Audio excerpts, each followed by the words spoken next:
Testing, testing, testing, testing all the way.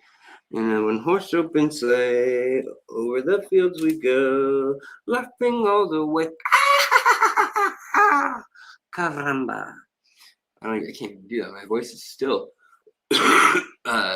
very, like, you can hear the, breathe out. Sorry about that. Anyways, long story short, first carbonated beverage of the day, actually of several days. And man, this is gonna feel good on my throat. You guys might be wondering, Alex, why are your knuckles so dirty? They're not. It's swelling. That's basically dry skin, and then what's called plaques. When I have an autoimmune reaction, I also get the chubby face and cheeks like really acting up, water retention, and the joints get swollen. So I just thought I'd let you know why I'm looking and probably sounding a bit like my nose is plugged.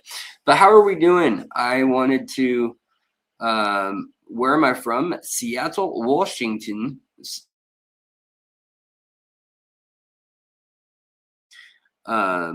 Perfect time to do some tank maintenance. Right on. Well, do the tank maintenance, all the tank maintenance you got to do. I'll just talk into your ear. Sweet nothings. Now, today, as all live streams, now I have I don't know, maybe 6 people lined up to be guests on streams, actually. And people are kind of I guess they're lined up to be guests, and it's just a matter of like, let's do it this day versus that day, and if they want, what day works out for them. And for me, I basically said we can stream on any day. It doesn't matter if we stream on Tuesdays and Fridays strictly, but I would like a day or two's notice to let folks know. But I am going to have Indian people. Hello, Indian people. Come on in. Indian people, great. There's not one type of any Indian people. There are many. I mean, there's 270 languages or something within the modern day boundaries of India. So I mean, even within like the massive nationalism, you've got like the Punjab, you've got the Himalayan and the Indo-Asiatic, Proto-Aryan, if you want to call them that, northern, lighter-skinned, fair people, and then you've got the Nepalese and like Tibetan, like mountainous tribes, and then you've got like, people all the way down to like Goa and Sri Lanka and such a huge place. I'd love to see it all. I'd love to see it all. Yes, exactly. Prodigal Aquarius. We're all cousins here. Aspirants, love for all, hatred for none. That is very true. Yes.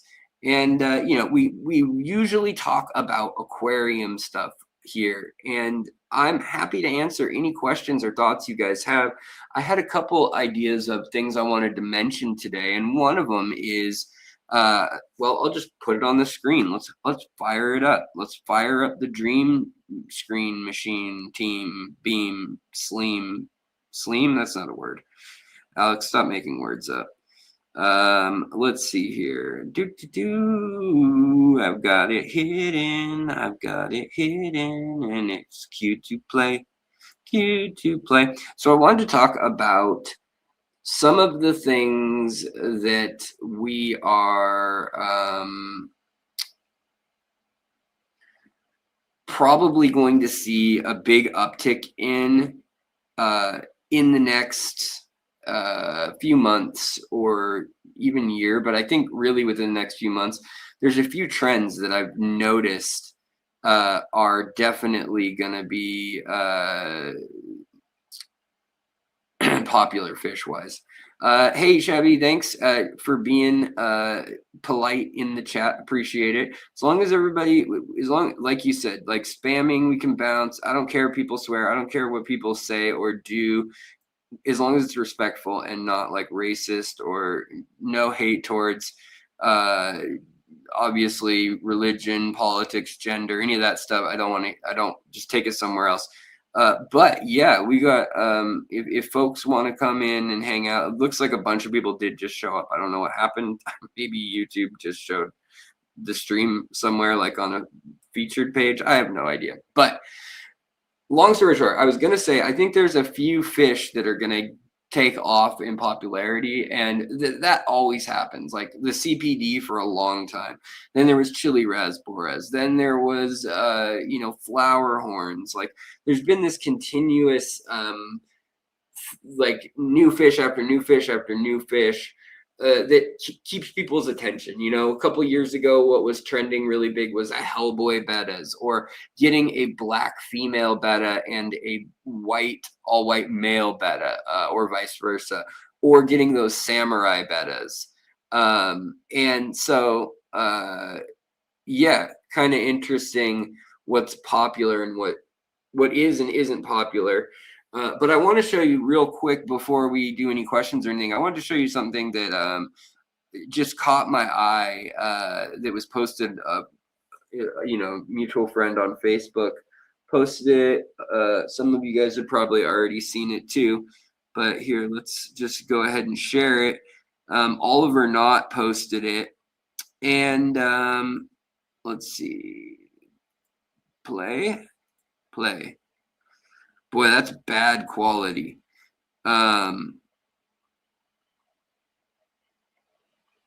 Is that coming through? Pretty bad quality, dang. What those are, though, is those are little albino and piebald hillstream loaches. So like the butterfly loach.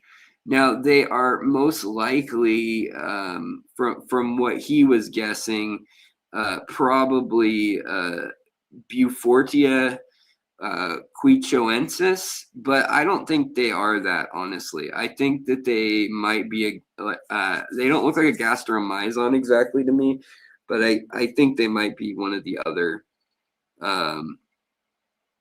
like he wrote lower down, one of the other Bufortia type loaches. But they're a little bigger. They're bigger, and it says that these are wild caught from Guangzhou hillstream loaches, which is interesting. Southwest China is where these are from, right? But some of these I like had to stop and look at, and I was looking at them, and I was really like doing a double take because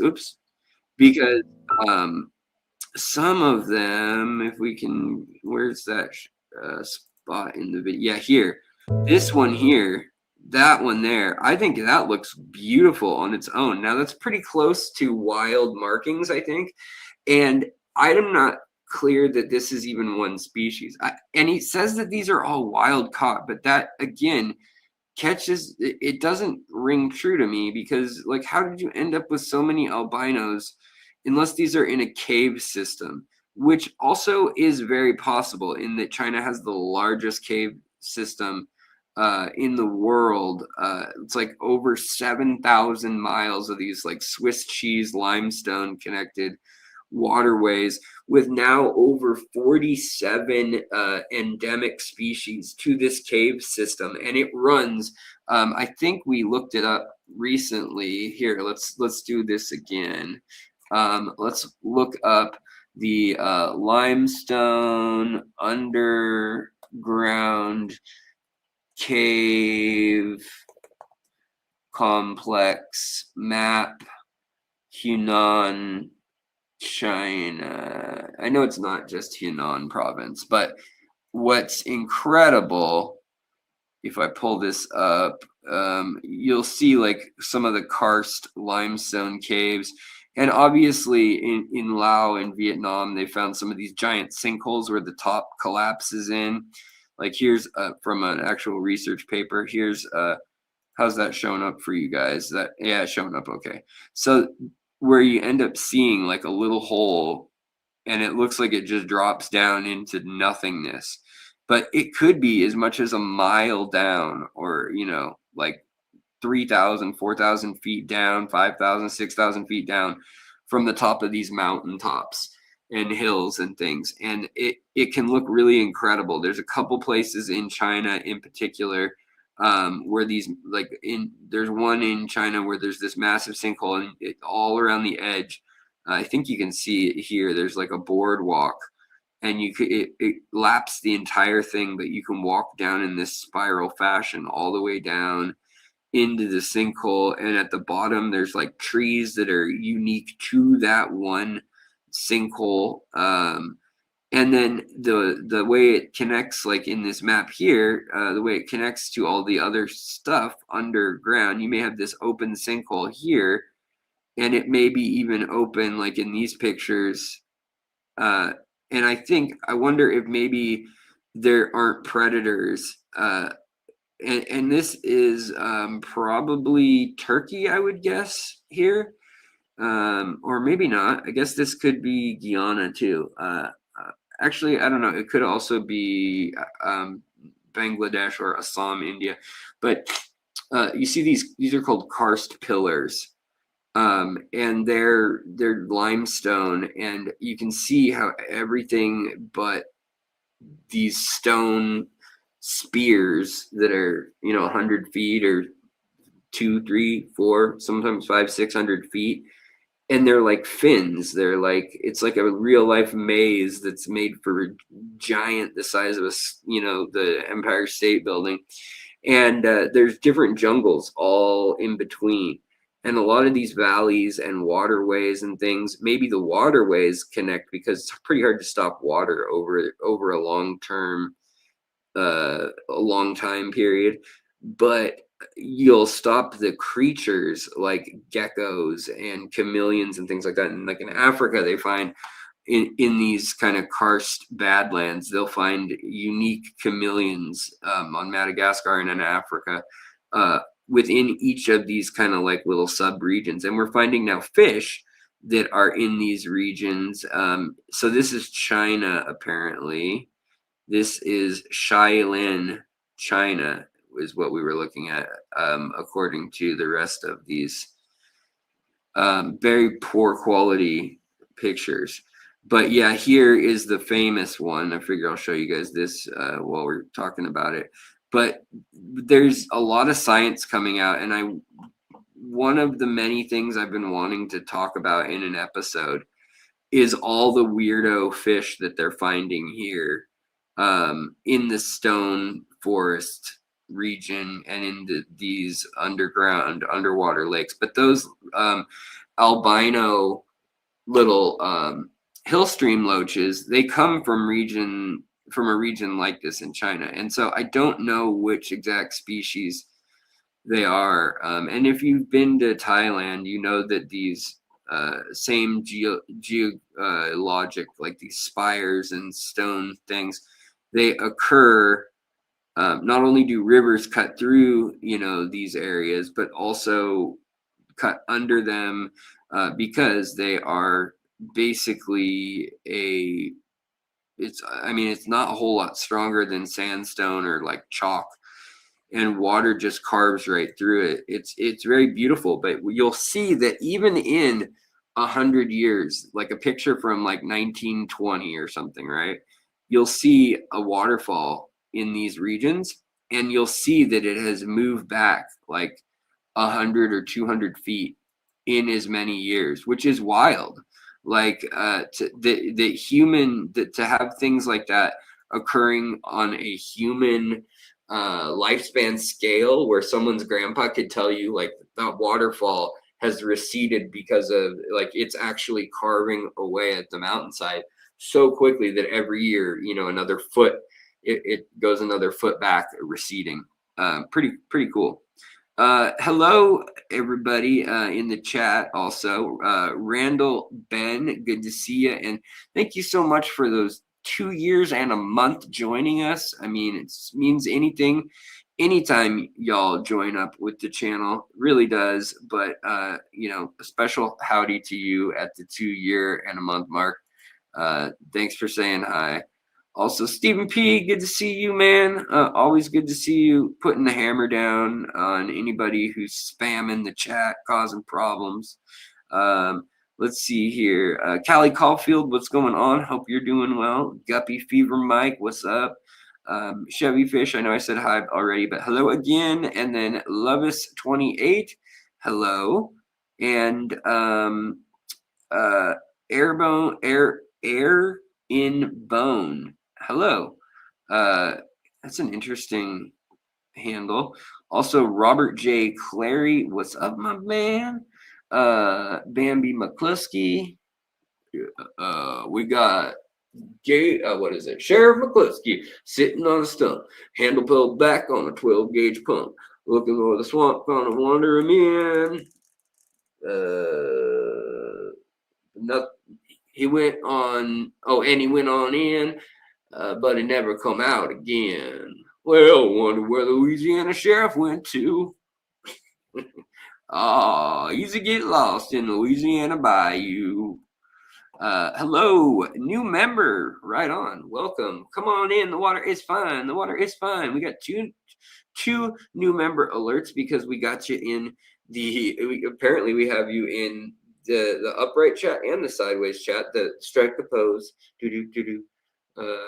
Those of you on mobile device and just scrolling in the live stream, seeing what's going on, welcome and hello. And so come on in. The water is fine. We have all urinated in it, but it's still fine.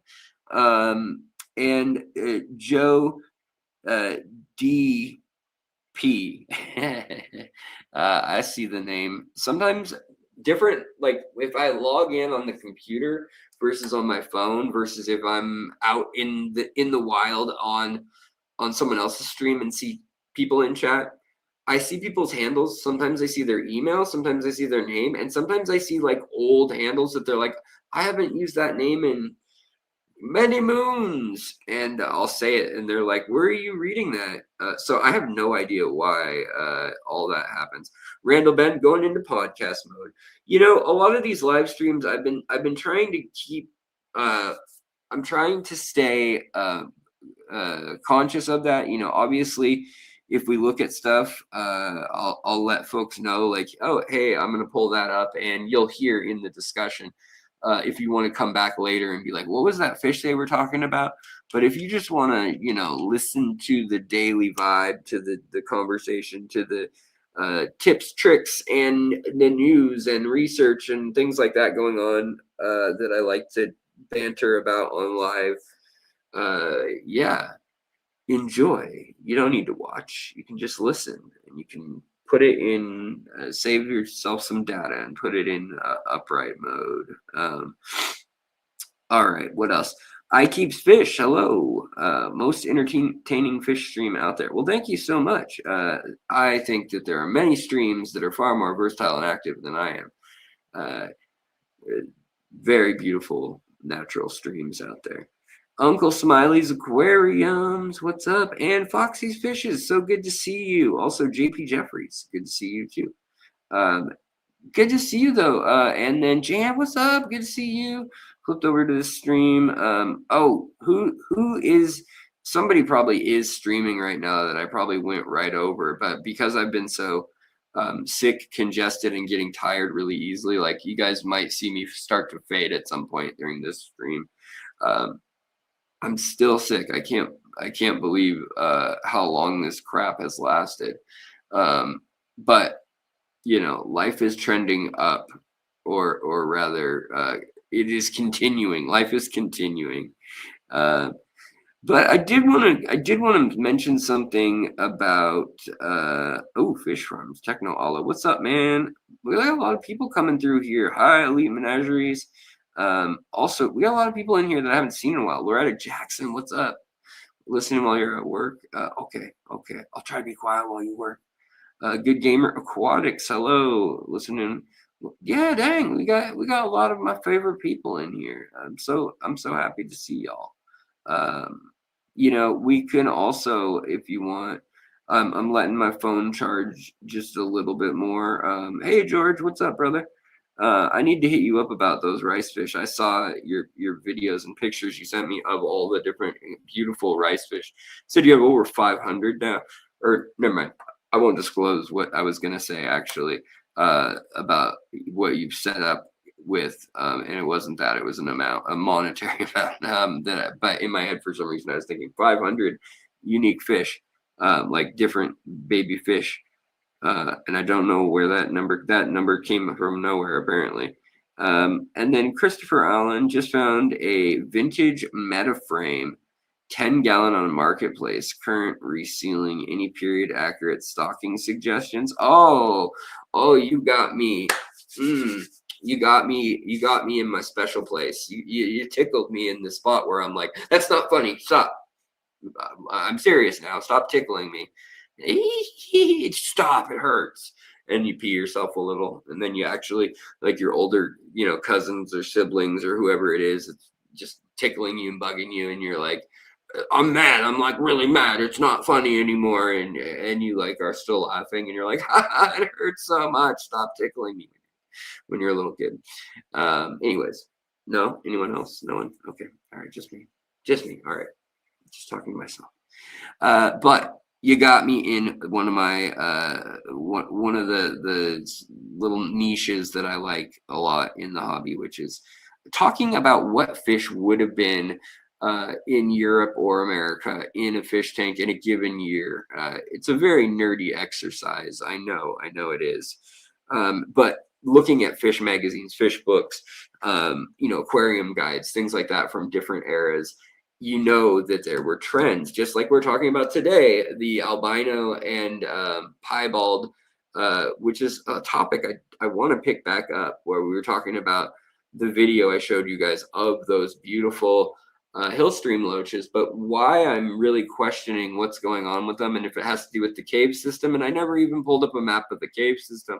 I'm all over the place mentally right here. But what I was going to say is a Metaframe 10-gallon. So that could be from a lot of different periods, but I'm going to guess that it's probably a early 60s, a 50s, or a 40s. That's what a lot of them, most of them are from. If it has a slate bottom, one cool fact about that is that actually harkens from the era, like way back in the day, when they would use oil lamps, or sometimes they would use other types of heat, but they actually used fire under aquariums, if you look early on.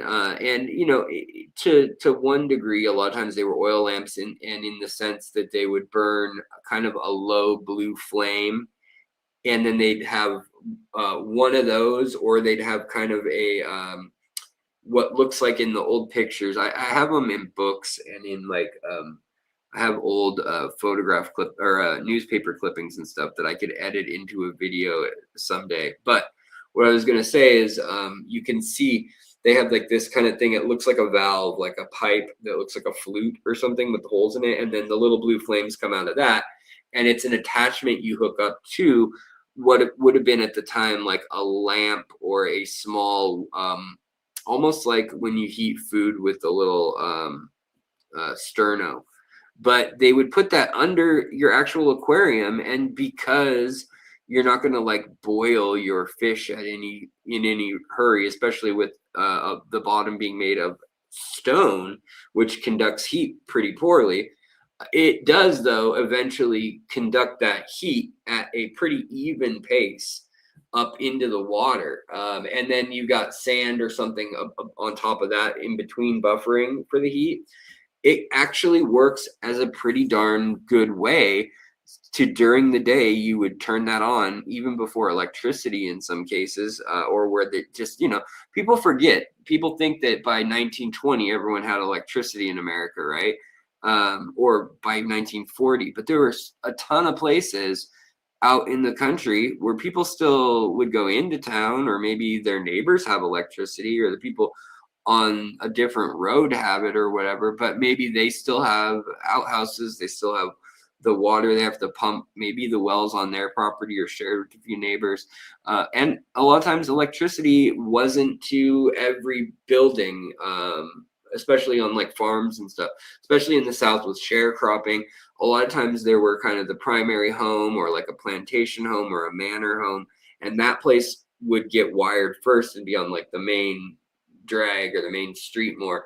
But there a lot of times would be a whole neighborhood that would then form on the back end of kind of the quarters of the workers, sharecroppers, and that whole post-Civil War era.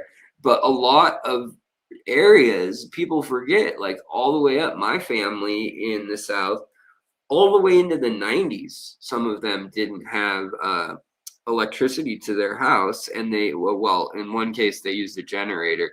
In another, he was 90 years old, my great uncle, and he just didn't care because he didn't grow up with it. And they were really poor, rural, very backwoods kind of Louisiana border, Texas border, and they just never had it. But I guarantee you, they had a pond, and I know my grandmother, his sister, her and her siblings, all 17 of them, during the 1920s and 30s, they would go catch fish in the creek, and they'd bring them back, and they'd put them in the wash basins and hold them for a night or two and just watch them and play with them. But there was actually a picture of them with some sort of, pickerel or something in the ceramic, I guess ceramic is the right word, porcelain wash basin that you would wash your face, splash it with, like you'd fill it with water if you don't have running water. But they filled it up just down at the creek, and they had some fish, and somebody took a picture, black and white picture of it. There's some kind of funny pictures, but there were guides in a lot of books, especially for like Boy Scouts, Girl Scouts, Boy Scouts. What happened during the Great Depression, you had a lot of those initiatives to try to get people back to work. You had like the CCP, the Tennessee Valley Authority. You had all these different works commissions and things, and the Civilian Conservation Corps, the Army of Engineers, all sorts of different people working on these big projects and things. Well, another thing they thought was like, what's free or DIY entertainment for kids, for family, also not just that, but for education. And so there would be these initiatives from time to time, and there were several where you could write the Fish and Game Department of the United States, and they would actually send fingerling fish, like little fry as we think of them now, or maybe 2 inches long, about in most cases. And you could get things like trout or sunfish, bluegill, pumpkin seed fish, catfish. You could get those, and depending on the year and the administration, this goes all the way back to the 1880s, you could order a certain amount of them. Every American was entitled to ordering 25 or something, and you could go pick them up at your county, whatever city or whatever was the county seat for that. And so people would stock lakes for the government essentially that way early on. But a lot of people in the South and Midwest had their own lake or their own, on their property, a creek ran through it. And so a lot of early agriculture and the whole Dust Bowl ecological disaster of basically us planting too many generations of crops, ruining the quality of the land, and then massive droughts followed by not really knowing how to work nutrition back into the ground, planting ground cover crops and things like that. Like, it just turned to dust, and the topsoil blew away year after year. And for a long period there too, it really screwed up a lot of the creeks and things. So a lot of the little fish and pupfish and minnows and stuff like that were gone from a lot of those waterways. But they by the 30s and 40s, they have the the whole like trying to counter the depression with all the Roosevelt programs. And you could send away as like a 12-year-old kid, even you could send away. Now I've covered it in an episode about goldfish, and you could order from, there was this gimmick from 1882 or 3 to 1894 or 5. It was like 12 years. They would send you a goldfish and a goldfish bowl, and they would send it to you in a wax like tin or jar, basically, and it would come to your local post office, which was very odd. And I wonder like how they survived that trip. It must have been limited to where, I got to look into that program more. But in any case, they've done some wacky things, and they've encouraged a lot of that. And so what I was going to say, what got me off on this tangent, was the idea that my grandparents on both sides of my family, but especially the very poor rural family in Texas, they built these wooden boxes as they got older, as the brothers got older in like the early 30s, 1930s.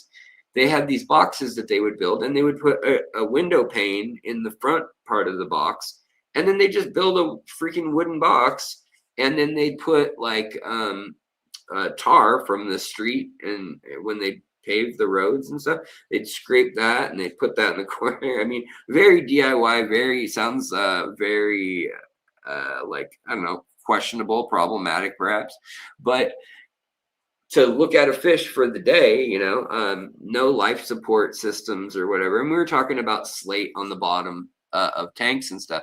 And it wasn't until the 40s that you really get those meta frame tanks that still had some holdover features. For instance, the slate bottom, if it has a slate bottom, that was a holdover from when things were that hardcore, when people were keeping fish on their own at home without electricity, and they had gas like lamps or gas sterno stoves, and or for that matter, candles even that you could put under it. And then, as time goes on, you start to see all the mail order stuff that by really the late 20s, you see a few good air pumps that are within like a reasonable amount of money, but still not child.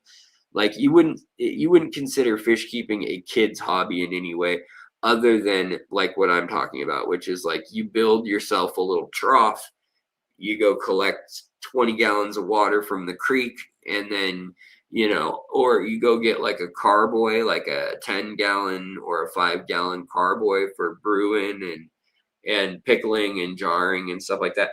You get some big glass carboy container, and maybe it had cracked, or your parents are done with it, or your family was done with it. Well, then you might put some minnows, crayfish, crawdads, whatever you found at the creek or the local pond, you'd put in there in the summer or spring or fall. And you'd look at it for a few days and probably die, and then pour it out and reset. Well, the first tanks they really started thinking about long-term keeping for weeks on end, that was a big shift. And then it was another big shift when that was for someone other than just kids, other than just adults who had a lot of money, because from the 1860s and 70s on, if you had a bunch of money, you could get a giant cast iron, beautiful fountain or aquarium. But after that, yes, it comes down cheaper, and you start seeing the Euro brace style and Art Deco style. And also there's even some like Baroque / Art Nouveau with the like paisley kind of scroll work and metal and stuff. Framing of some of these things, all lead. Usually is like the solder that connects the panes of glass, and a lot of DIY stuff, as I said. But the heating and keeping of tropical fish,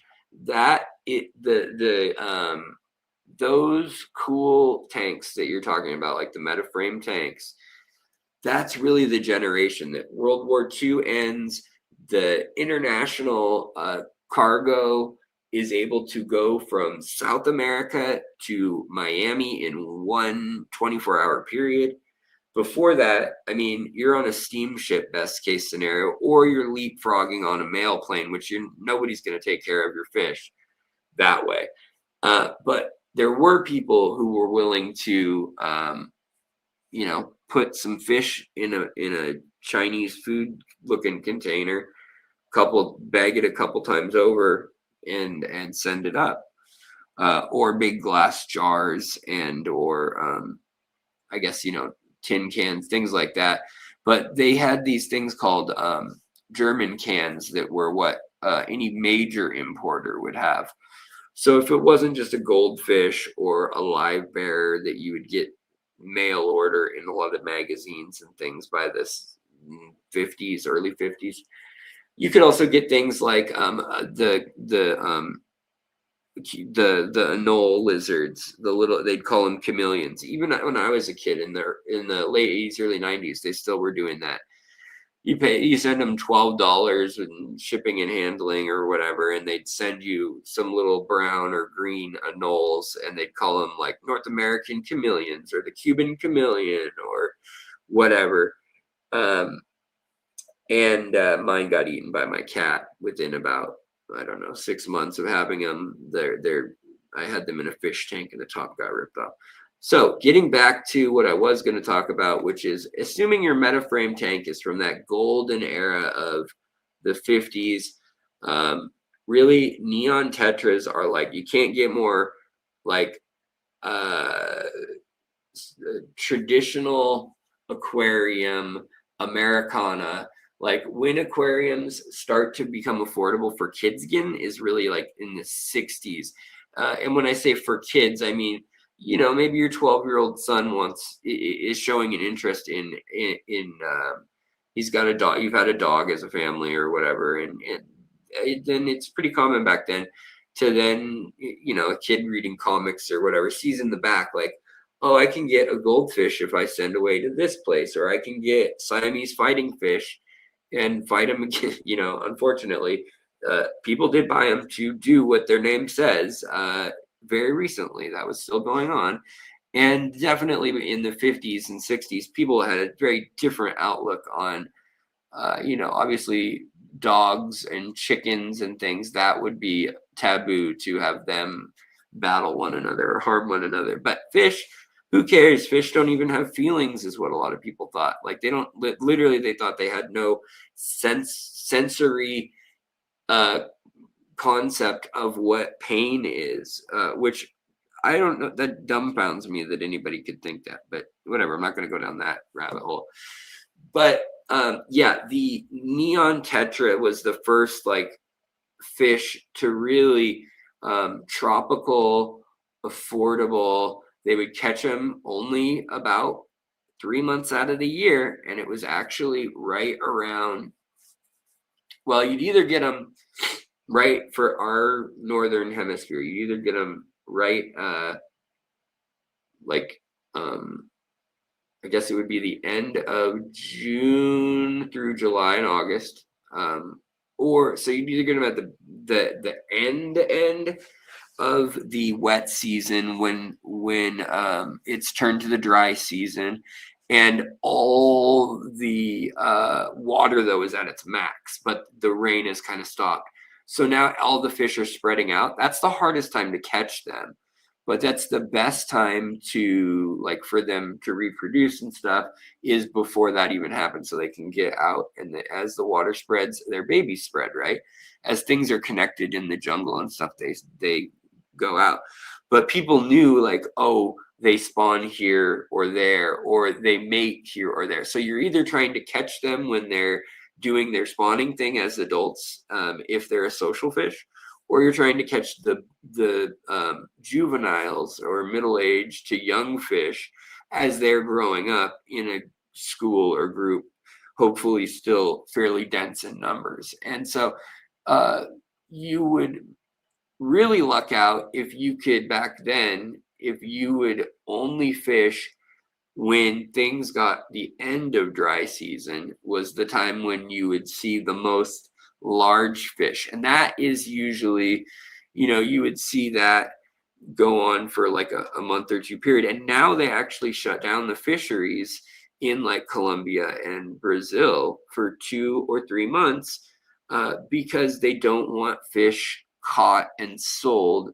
They don't want all that pressure of people collecting them to sell outside, for export, when they're already also dying because the forest is drying up and things aren't connected. And, predatory fish are eating a lot of the eggs and fry. It's just a circle of life. But there's a certain time of year that's like boom or bust. And something along the lines with like a tetra or a big socializing and schooling fish that depends on numbers and lays lots of eggs like that and doesn't raise their young or anything. They're counting on, evolutionally speaking, the system that has evolved is counting on like 80 to 95% death rate of those babies before reproductive age, because that's just, it's a tough world out there for a little teeny fish. But yeah, it's because that a lot of them dry out in these ponds. And so people back then, especially, but still it goes on, people would just wait for ponds to be low, and then they just get a very fine net, like a butterfly net, and they would get that material or stretch out a very fine fishing net, or they actually had insect nets also for the purpose of collecting butterflies, which was a big hobby as well in the middle of the 20th century.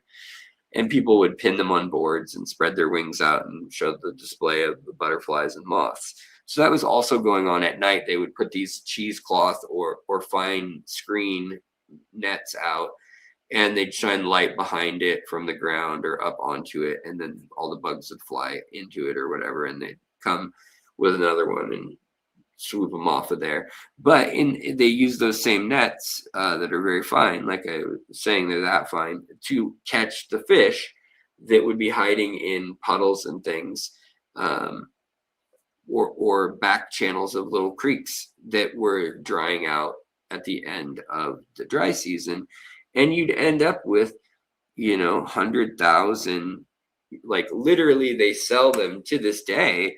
When you see Otocinclus, a number of pencilfish, a number of Corydoras species, but a lot of tetra species, like rummy nose, rasboras, tetras, or it does work the same with rasboras as well.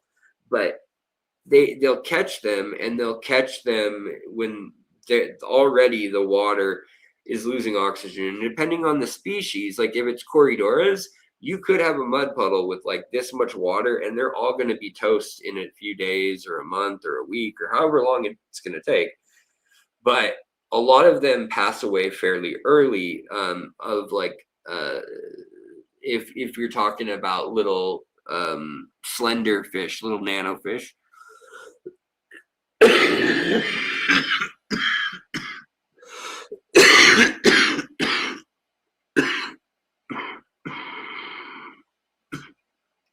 Sorry, guys. Sorry. They would pass away from lack of oxygen in the water, and the water getting too hot, and then ammonia, obviously, which happens pretty quickly in some of those puddles and muddy areas in the forest. But all that also goes to fertilize the forest. So all this is a really long, where the hell are you going with anything, Alex, way of saying that your awesome metaframe tank, stocking it like it would be in the late 1950s, at a 10 gallons, a little small for any sort of angelfish or whatever. But live bears would have been hot too, like a couple swordtails, or tequila already existed. The tequila guppy, which was basically like a yellow, orange, and red guppy with almost a delta tail, not quite yet delta at that point. They also had what were called, they had the tequila mollies and swordtails, but they had also, you know, platyfish. All those things were very popular, and you could do in there. But I would suggest maybe 10 neon tetras, or, you know, 12 neon tetras or something like that. Maybe 5 Corydoras pygmaeus, or Hastatus or Hebrosus, one of the small, one of the 3 small or 4 small species. And you could do that, and that would cover like the bottom or any food that you sprinkle in that gets missed, and you'd have like a semi-schooling or social fish in the quarries, and you'd have the neon tetra swimming around in a 10-gallon. If it was planted, you know, half of the tank kind of planted material in the, you know, far back 2 corners, and maybe a couple other things here and there. Maybe a stick mid tank for them to kind of have some structure to swim around. You could do that, and that would be very traditional. Now, definitely what also would have been traditional, as much as you probably don't want to hear it or think of doing it, would be to get stones that have been coated in paint, and it's definitely you know, the clown barf, as we call it, or the bright blue, bright pink, orange, yellow, whatever color you want, gravel. They would just paint them up back in the day, put them in a hopper that slowly turns, and they would just put paint and gravel together, and fish stores would just sell whatever color gravel mixes you wanted, whatever kind of rocks. It was always different. And New Jersey and New York were the main places, followed by Columbus, and then Sunnyland, Ohio. And also, obviously, you've got the Tampa and Lakeland, Florida areas that were where all the farms were and things. But those were the big areas. Maryland had a lot of goldfish and koi farms, as well as aquatic plants for ponds specifically, and golf courses. But you know, the other fish that would have been popular at that time, other than, you know, for actual Cory, to actually know what Cory was popular, the Aeneas Cory has been around a very long time, and it has been popular a long time. The Triliniatus has been known by several things and been around a long time. And then also the pepper Cory is probably the oldest one described, in that it's described for the first time in the 1850s, 1851 or 2. And that's, I have a whole video on, there were these ones that Aquatic Arts had that were really pretty, that had a blue tone to them, that were domesticated. And they also had the high fin. So they had the high fin gene, the long fin gene, and then they were metallically blue rather than just silver. And it was the pepper Cory. And I'm totally spacing right now on, hold on one sec.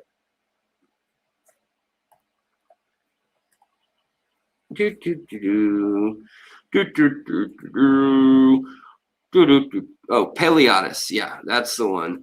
That actually on Darwin actually mentions in correspondence with somebody in Buenos Aires. It's a little confusing when I saw the letters. He was talking to somebody who was in Buenos Aires and who had a pond, which was simply an old enameled bathtub that you would like sit in, like a washing basin. And they had put water lilies in it. And he was initially interested in that in his first visit to South America. They stopped there for something or other, but in the notes he kept up correspondence with this guy. He asks how the charming little catfish were, and you can figure it out too. They also withstood. They can sip air from the top like all Corys can, but they can do it pretty effectively in the pepper Cory. And also, that is probably the first one that was easily caught, and it was found in the cooler ranges. Like they can live 60 degrees or so is fine for the peppered cory when they're wild. Now, when they've been domesticated for 50, 100 years, you know, and their breed stock is all living at 80 degrees Fahrenheit, then you never know. Like it might not be as hardy as the books say anymore. And that's something that's going on in the hobby across the board.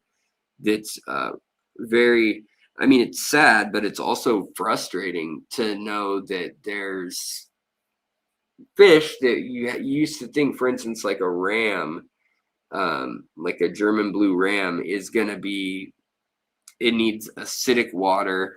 It needs soft water for the most part, you know, a pH of under 7.2 for sure. If you're going to breed it, for sure, it needs to be down in the 6s or maybe even the 5, you know, 5 to 6 range.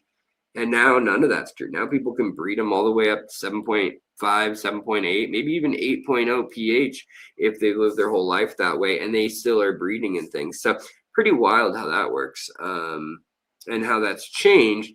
But it makes it so the things you read in books about, oh, this fish is cold water tolerant or not hot, you know, doesn't like discus, like it doesn't like cold water, it needs hot water. Well, now the truth is more like, yeah, you can actually keep them around like 78 to 82. That's fine. Whereas, you know, 1.86, 88 was where you needed to keep them. And actually they liked it closer to 90, which is nuts. And that's a very hot amount that then one either can't keep many other fish with it. Even plants start to struggle with that kind of heat. And yeah, it's just less fun for sure. Oh, well, George just went and outed himself earlier today about how much he spent. So sorry, I shouldn't have even worried about it. Asiriana, what's going on? Yeah, she said her mom had no plumbing or electricity, and she was born in 1953. Just poor rural family. Totally, yeah. It's same story with my dad's whole family on both sides. Actually, you know, my dad's dad was Scottish, and they moved to Canada first, and then they they tried to get on the Titanic, and they couldn't afford it. And they ended up catching whatever other boat left the weekend after or the week after, and it took them to Canada instead of the US, and their whole plan was to go to the US. And they ended up staying in Canada for 2 years and then moving through Canada west. And by 1916, I think it was 1918, what year was it? 1918, I think my grandpa finally made it to Seattle as a little boy and spent the rest of his life in Seattle. But they didn't have indoor plumbing. His father built the house they lived in, and basically they had an outhouse in Seattle until like the 30s or so, till late 30s. But yeah. Maggie Pikor, hello. I hope you're doing well. DP Exotics, what's up? Is that Dr. Pepper Exotics? Fish Dad, what's up? Yeah, those hill streams, we don't know. I'll play that one more time. Hold on. Stop that. Because yeah, they're very cool. Oh, did I ever find, I was trying to find you guys the map of the cave system. Oh, what is this? Oh, well, hold on. I'm going to share this with you because I think it's interesting, even if maybe no one else will. But let's see here. So I turn this off. Go away, this thing. How do I make this thing go away? There. Okay. Then share screen. And then, all right, there we go. Share. Okay. So here was a map. Oh, is it gonna? Let's see if I can get it to. Can I get it to pop over here? Well, can we get this to work? Pop, pop, pop, pop, pop, pop. Yep. So here's all the karst regions of the world. Is there a US? No. Apparently it's just the old world. Don't know why that is. That's freaking weird. But this whole area down here in China, and you got some of it in Myanmar, Cambodia, I mean, even into, Vietnam, Laos, all that stuff. But some of this stuff has groundwater that literally stretches 900 miles across the surface as the crow flies. Some of this area is like a giant lake underwater, and there may only be a couple passageways that connect certain areas to other areas. There's probably literally thousands of cut-off caves that we don't know about here. And we're finding new species within them. And they did a great paper on it. So if we go to Google, and I'll teach you guys a little trick. I didn't even do Google. Oh, I didn't do Google right there. Google. Let's do. Oh, that's still not Google. Okay, fine. I have to type it in up top. Stupid laptop that has Microsoft products on it. Okay, so you go to Google. Boy, that's a boring. Where's the Google Doodle? I want something to show me something. Work harder for your money, Google. Okay, so let's see here. We were gonna go with research. So this is a great little tip if you guys don't know about it. But research. Don't do like anything else other than just research. And then you'll have the search doing within the Google search. You'll then have the option to go to ResearchGate, which that's fine too. But Google Scholar. And then once you're in Google Scholar, you can either select case law or you can select articles. And so what we want to do is karst, Chinese ichthyology. I don't know. Actually, let's not do all that. Let's do underground cave fish China. I'll try it more like something more generic because I know the article I'm already looking for. But so here is a paper. Is this the one I was looking for? Yeah, I think so.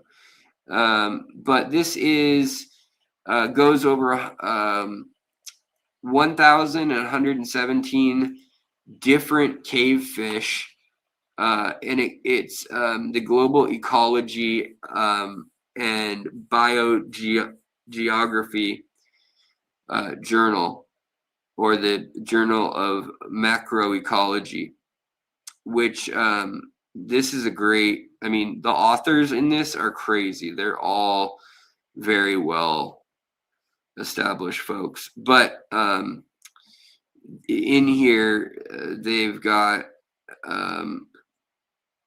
basically 1,017 different caves and fish and systems, and they talk about like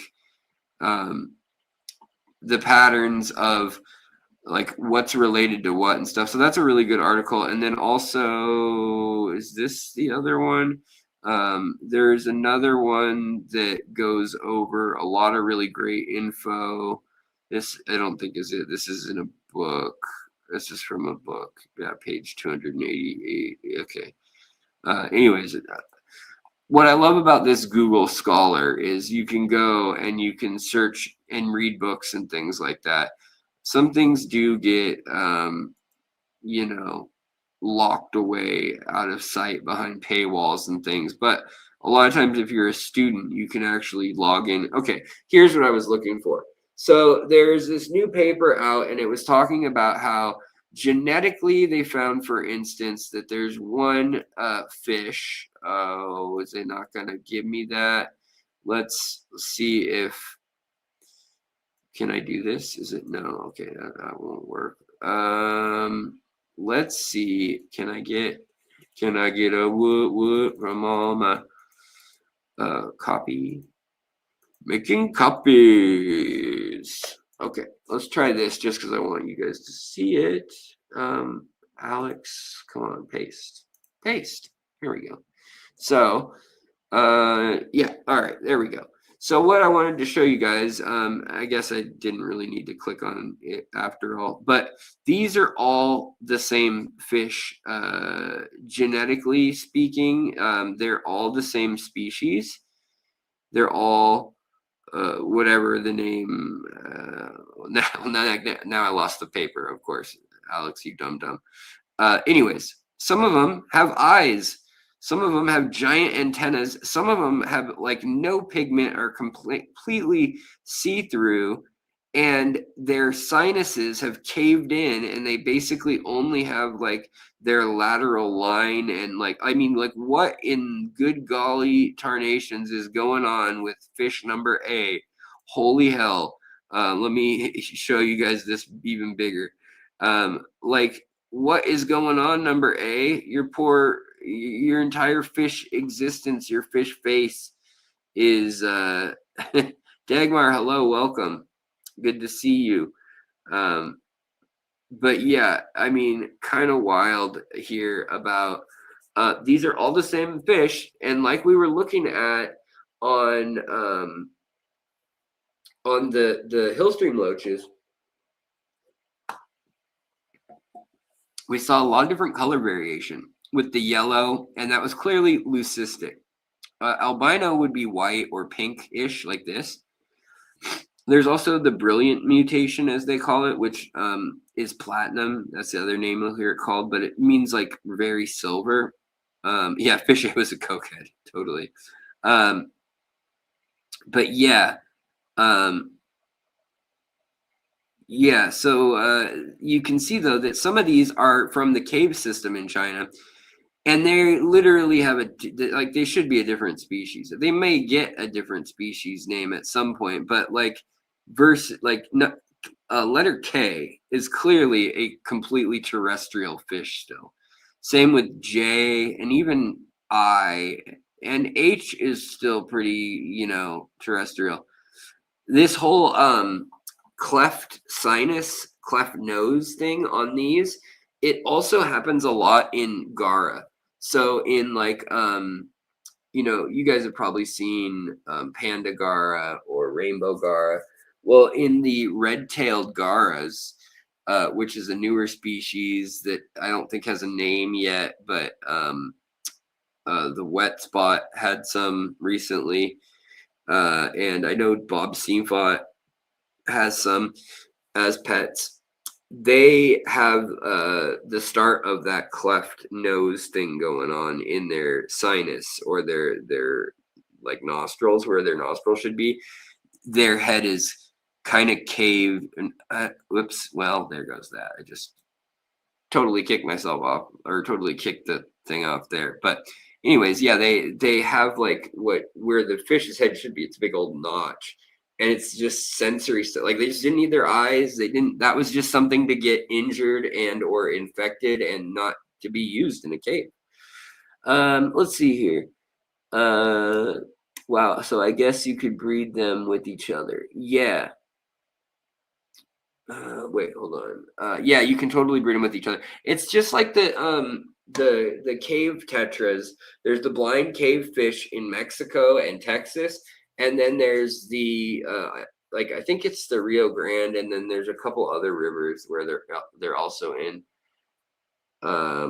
But their counterparts, there's the cave population that's in a karst area of the Texas-Mexico borderlands, and it's like Swiss cheese underground there of all sorts of creeks and big lake size in other areas.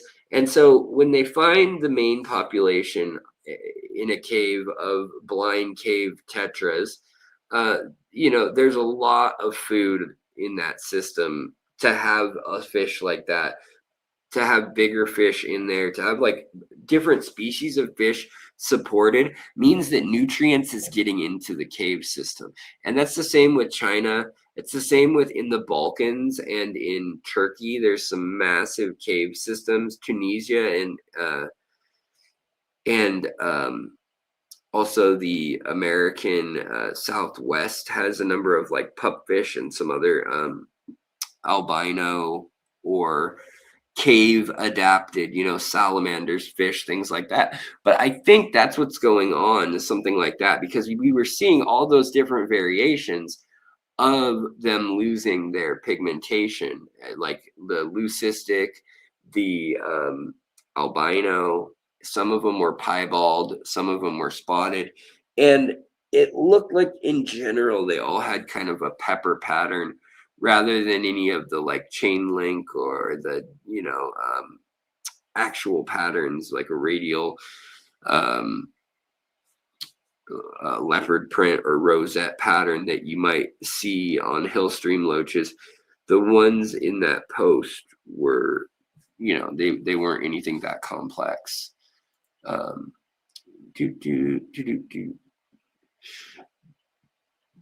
And I went to Alabama with a banjo on my knee.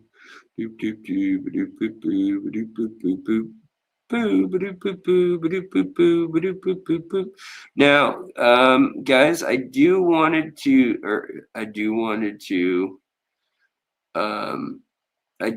want to also mention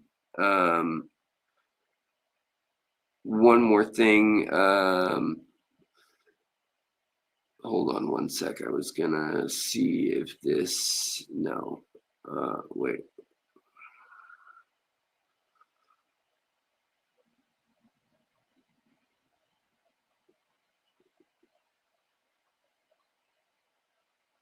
Okay. Oh, wow, man. Okay, I gotta share something. Just it caught my eye while I was looking for something else, but I gotta show you guys this just because sometimes the stuff that comes across my screen, I'm like, that's not real. Like that, this is these people. How do you? And it is. It's just that good. Share.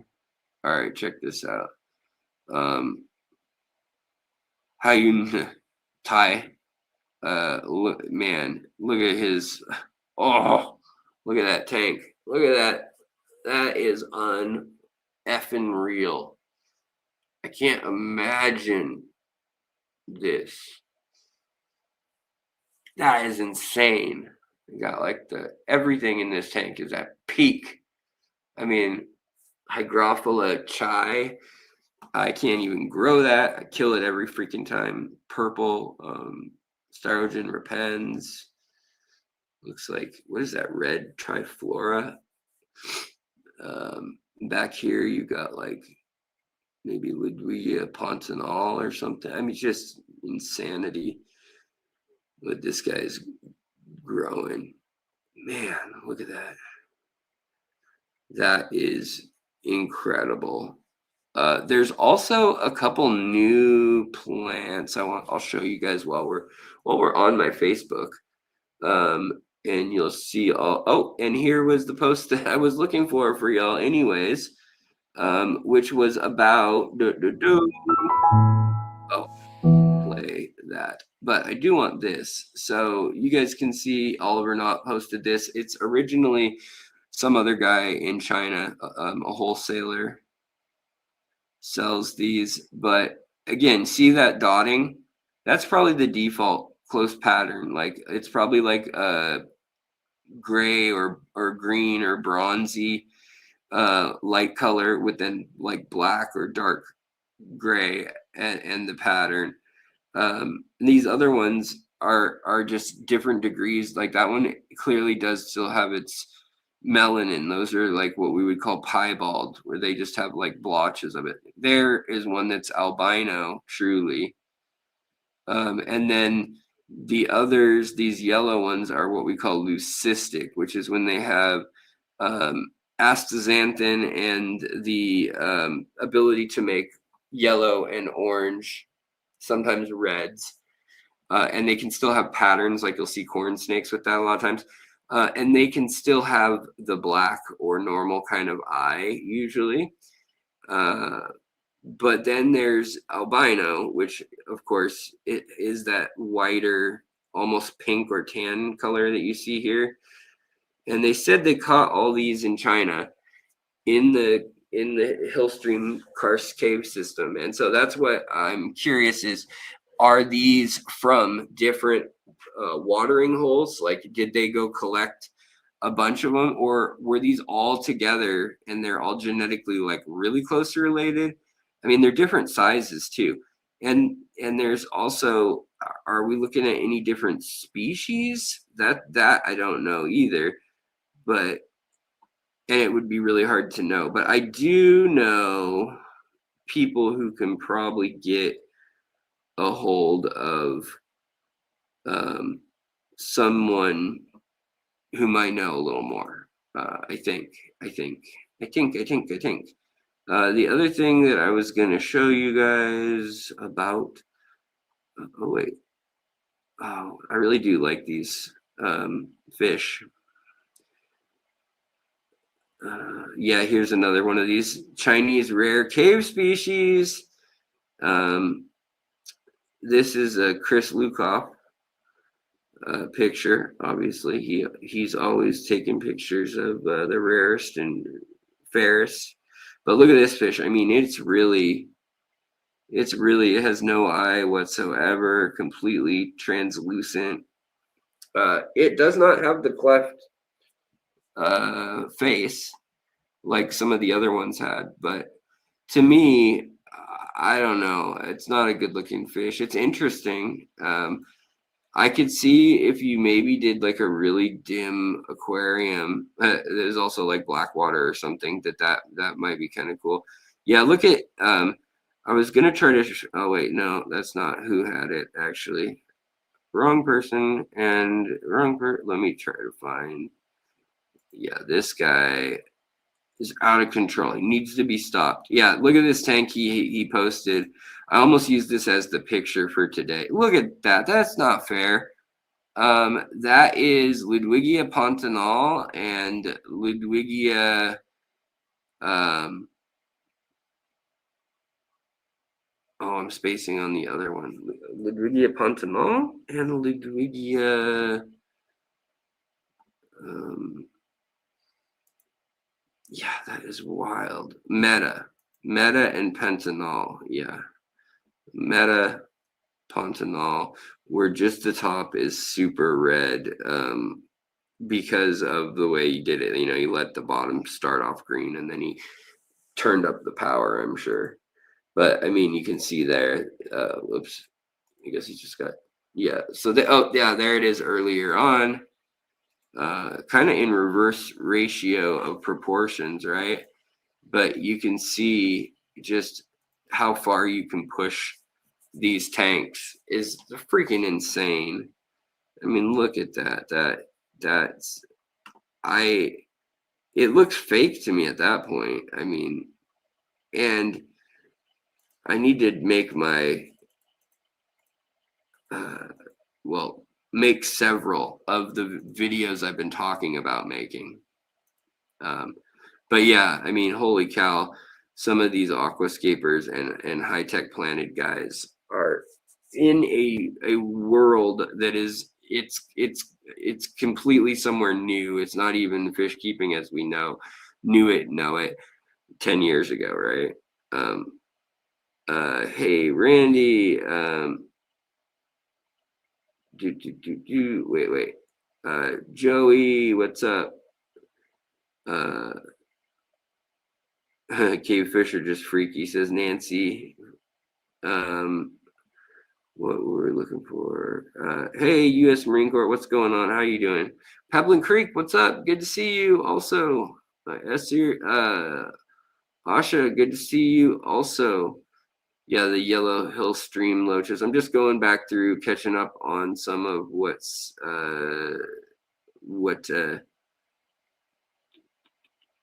y'all have said. Sorry if my face looks all like furrowed brow and concern too, because I'm like trying to read. But yeah, that tank is a little much for me even. Yeah, Steven, I know it's pretty freaking insane. To me, I would never want a tank like those, because it's not anything natural anymore. But I want to talk to you guys about something, and I want to know if I'm going effing crazy or if you guys are feeling something that I've been feeling too. Let's see here. Oh, Diana, hello. Can you think of any cleaning crew besides snails and shrimp for an outdoor tub pond here in Seattle area? Isopods, Daphnia, seed shrimp. So all those little things, they're going to get into your pond naturally. Don't worry. They will eventually. But aquatic isopods are a pretty good one. The little water louse, or potato bugs as they would be described by some, or pill bugs, or roly-polies. They have so many names. But isopod, or Acellus aquaticus, and basically you want them because they'll eat any rot or fungus, and also any sort of rotting or fouled organic matter. So like anything that had chlorophyll in it, or that is breaking down, that is like a leaf that's rotting in your pond, they'll come and they'll eat that. And then when they go to the bathroom, they actually release it in more simple forms, and they can even eat that which they excreted a few more times and get it cleaner and cleaner to the point where then they actually, the fungi they found grows on. So they need a leaf or a log or a stick that is decomposing to have the initial nutrients for a system. Then they find that they go to the bathroom after eating some sort of vegetation that is rotting or dying, or like just leaves that fall off a plant and fall to the bottom of your tank, fish droppings, whatever. They need to eat something like that with its initial excess energy from outside the system that is the isopod. But then the isopod will get a meal out of it, go to the bathroom, and then they start growing fungi off of, and in other cases bacteria off of, just like leafcutter ants would, their own secreted stuff, leftover nutrients that they can't really get the last bits of nutrients out of. They do it by allowing the bacteria and or fungi to basically come, and that slowly works with its network, with its fingers, its tentacles, it's what we call mycelium, or its mycorrhizal network. It's able to then take the fish poo that has been, say there's a fish eats some flakes, it gets 70% of the nutrition out of them, something like that, say that. So when it goes to the bathroom, then there's this nasty toxic stuff. There's some harmless, just organic waste like carbon and whatever, and mucus from the fish, maybe dead skin cells and whatnot. Obviously water weight.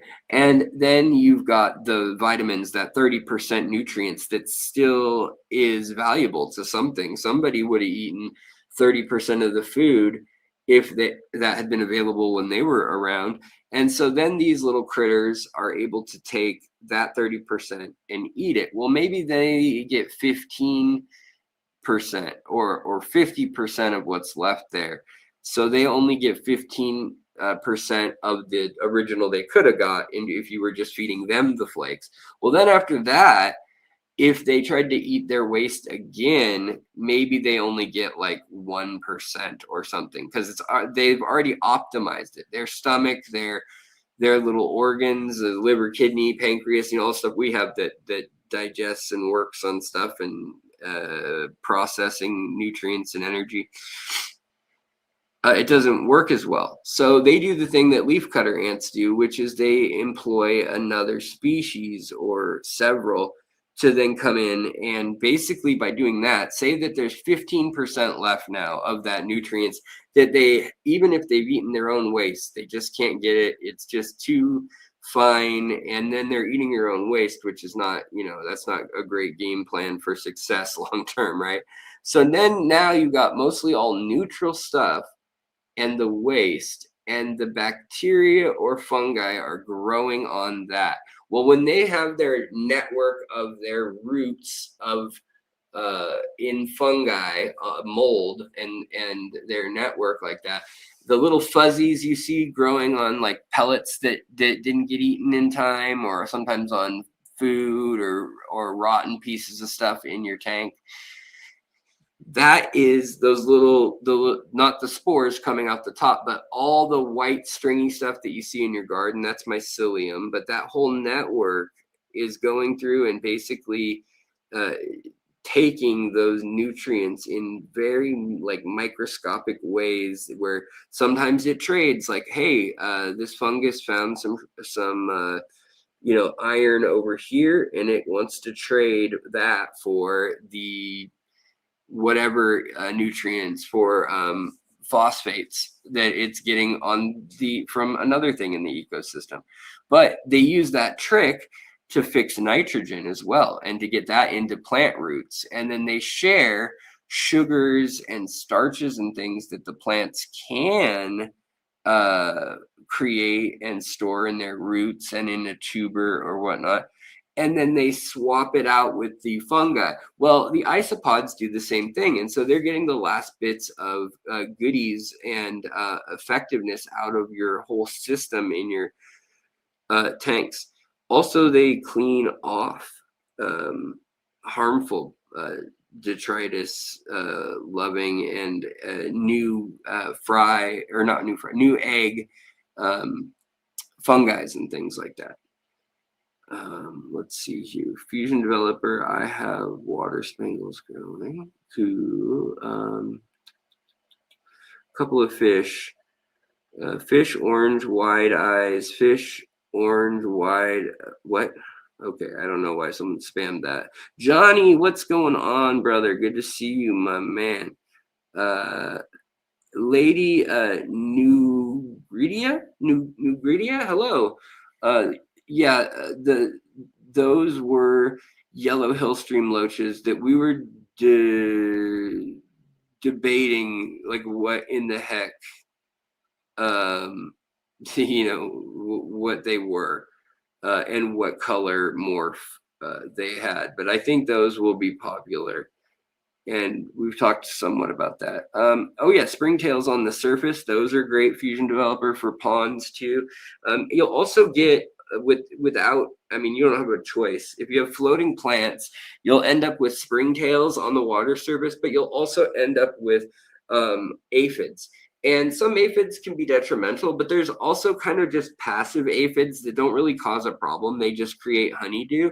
And then either the springtails or things like tardigrades, little water bears, little microorganism creatures will then eat this sugary sucrose and glucose rich mix that they leave on the leaves, which I don't really know why they do that evolutionarily. I get that they work in a relationship. One kind of cleans the other one, and then the other one pollinates the plant sometimes, or ends up do but there's all sorts of different little reasons why those things worked out and evolved the way they did, and I don't understand all of them off the top of my head or ever when I hear them sometimes. But let's see here. Yeah, Florida. Thanks, Chevy Fish. Florida flagfish. They definitely are great at eating more of the kind of cladophora or the hair or the blackbeard or kind of like wiry, annoying, persistent algae that tend to grow in like a pond in a warm sunlight, like quote unquote, like Florida. You see a lot of that in Florida, where it's just that's a great body of water. It's doesn't even have that many nitrates or phosphates or anything. Nothing that's that often. It's just doesn't have a lot of CO2, doesn't have a lot of turnover, and it just like the algae just is multiplying kind of thing. Johnny, thank you, man. I just saw your $5 super chat as well, brother. I appreciate it. I do. Banana mollies. I don't know where you can get those, but they are really cool. I know what you're talking about. Yeah. Have I ever seen the purple? No. Starogen repens. No, and I want it. I want it really bad. And we've been talking. That's another, like, that's not a fish, but that's another thing. That and the white Hygrophila polysperma, which is a noxious weed federally in all the United States. But I had an argument with people over this. I actually had people come in to a store I worked at, a fish store, and they wanted to talk to the owner because we had Hygrophila polysperma sunset, which is a beautiful pink variegated Hygrophila. You've probably seen it in my tanks. I've had it over the years. And they said to me, that stuff is in every damn lake that has boats coming and going from it. And same with like Alodia and Acris. They're like, we're concerned about people transporting it to places and getting it out in the wild. And if they were smart, they would understand too, that like if they were smart about it as a program, they would realize that it could get flushed down the toilet, or people could put it in a tub out in the backyard or in their pond, and then a bird could pick it up, and a piece of it is all that would need to get broken off somewhere else, and then you've introduced it to the whole ecosystem. So they're like right there shows the vulnerability of this. But he told me, after all of those facts, he told me, like, as long as you're not selling it, and in that case, you're not buying it from someone, so you're not like implicating your buddy. That's their problem if they want to sell it. It's illegal to sell. But they said, so many people would be guilty for having it stuck to their kayak or their raft or their wetsuit or scuba gear or whatever.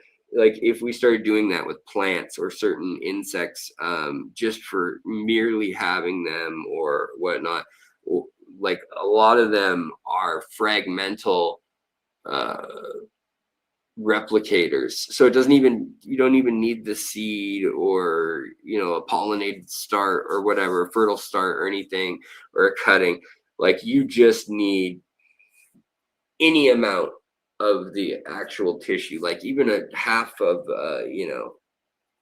inch of stem or something. And it's just like, yeah, that's going to grow into a whole plant. Let's see here. But again, thank you for the super chat, buddy. Appreciate it. Is there more than one Mel here? Melanie for short. I don't know if we have another Melanie in here. Honeydew. I did mention Honeydew just a moment ago. Sorry, guys, I'm trying to read. I lost track of my chat again.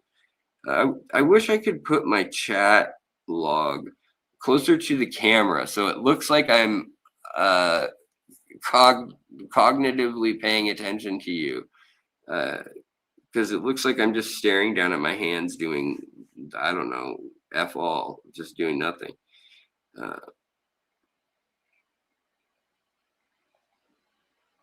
Yeah, I love lizard loaches, fish capade. Big Steve, glass boxes, what's up, man? Hello, welcome. Uh, Tip man, what's up? Secret history living in your aquarium. Hey, there's an old name. There's a name I haven't heard in many years. I do kind of miss that channel name, but it was really, really hard to search for, especially because secret history, that was fine. Living, there's that word comes up a lot. Actually, history comes up a lot too, but not too bad. But living in your the and in your, those three words, they're all over the place, so they're bad for search results. They just confuse and muddle things. But yeah, polysperma. Oh, you have purple. Oh, nice.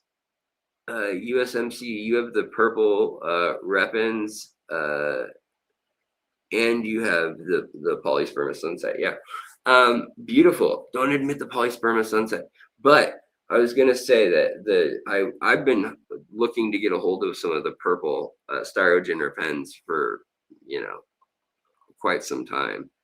So maybe we should talk if possible. Alex, have you heard about the soars on lionfish reducing populations? I have not. I'll have to look that up though. I will. Amy, bye. Have a good day. Take care. Also, let's see here. Fish capades. Okay, got it. New here. Thanks for the confirmation of sure. Forrest Gump. Gun MP. There you go. Welcome. Come on in. The water's fine. Peace from Haiti. Haiti, really? Dang, you hardcore, brother. Ooh boy, killing. Brah, brah, brah. No, I have no idea. Maybe you're closer to the Dominican Republic. If it were easy to search, it wouldn't be a secret. That's right, Stephen. Thank you. Intervisions, I see your comments displaying. Oh, hold on. Benson Eats said, what did he just say that I missed? Ordered 16 tricolor Monaco from Moonlight and 4 Amano for my new 75. Still waiting for the panda loaches to come in. Heard from Chang about those. No, but I know it tis the season soon, but they're also domestically able to spawn them now in China pretty regularly. They've figured that out. They've got it, and in Indonesia. That's actually where they'll be coming from, is either Taiwan or Indonesia.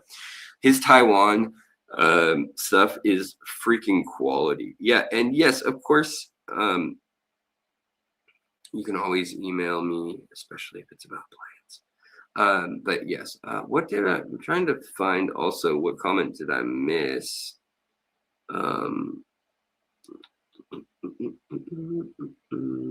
Have I painted something? Seems different. Nothing yet. Eyes to see. Hello. And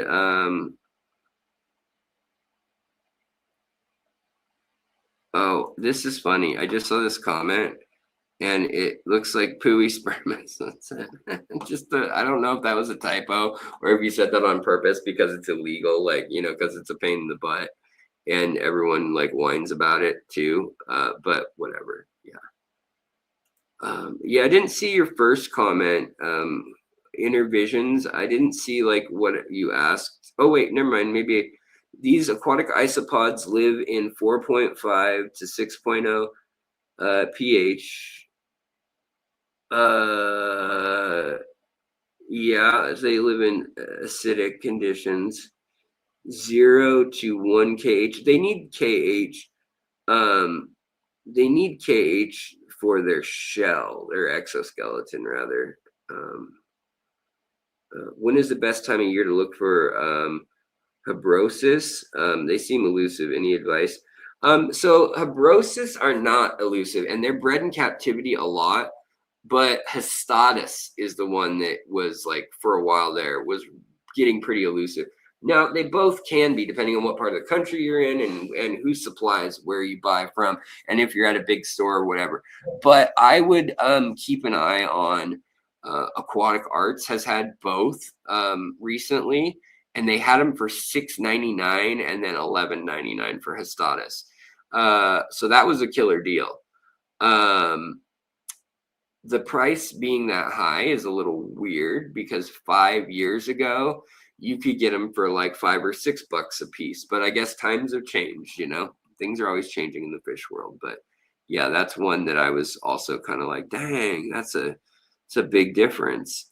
And then also yellowfin hillstream loach, I suspect was actually a Burmese lizard loach. Yeah, so that could very well be. There are some very interesting, like in the gastromyzon and stuff like that. Yeah, let's see here. Are they using hormones to breed the panda loaches in Asia, or are they using so both have occurred. But yeah, no, you know what? In China and in Indonesia, actually, here's the real. Here's the real. A lot of the fish are doped for one, which means their colors are going to be incredible. They're going to look like they're spawning, and they're not, you know, which makes them, when they're stressed and everything too, it makes them look better, but it's actually really hard on them long term to put them through that when they're just getting to adulthood, to force them into that maturity stage is not like, you know, it's not a bad thing always, but it's definitely not a good thing always either. And so a lot of the fish coming out of China, Malaysia, Indonesia, the Philippines, those places, and some in Vietnam, you get, and then obviously China is pretty much anything you get out of China that's not wild caught is going to get either juiced, because a lot of times it's cichlids or domestic lines of a flower horn or of a hybridized peacock cichlid or of a jewel cichlid or something, right? Or a parrot or flower horn or whatever. And the reproduction on a lot of nanofish, things like chili rasboras and stuff, they will usually use this stuff. There's kind of this secret chemical in the hobby, and it gets used by breeders sometimes too here, even though it's illegal. But there's basically a drug that you can put in the water that causes the fish to at least lay whatever eggs they have that are ready, and or to start going into the production of eggs. And there's a number of different ways people kind of go about that. And then once they have the fish, there's another of what we call juicing, which is the making them look better than they probably are, in that they look like, wow, that's a phenomenal looking fish. But in reality, like a lot of the koi, a lot of the higher end guppies or bettas, they may have been intensified their color with, you know, with diet, which that's fine. That's not really cheating or anything. But when you get them out of the wholesaling farms in Southeast Asia, a lot of them can get the drugs extremely cheaply, and or things like the color enhancing stuff. You're not supposed to dose it at over 400 international units, like vitamin units or whatever, a day for per kilogram of fish. And that's plenty for sure. That's gonna turn like a koi like this color red instead of just like subtly orange, right? And yeah, it would take like that much astaxanthin or you know, any other kind of like lycopene, any of the other carotenoids. That'll take a fish that's this color, like if you're, look at my hat, so for the contrast, but if you had a fish that was like this orange, with enough astaxanthin, you could get it to be almost like a dark red or a metallic-y red, crimson-y red instead of orange.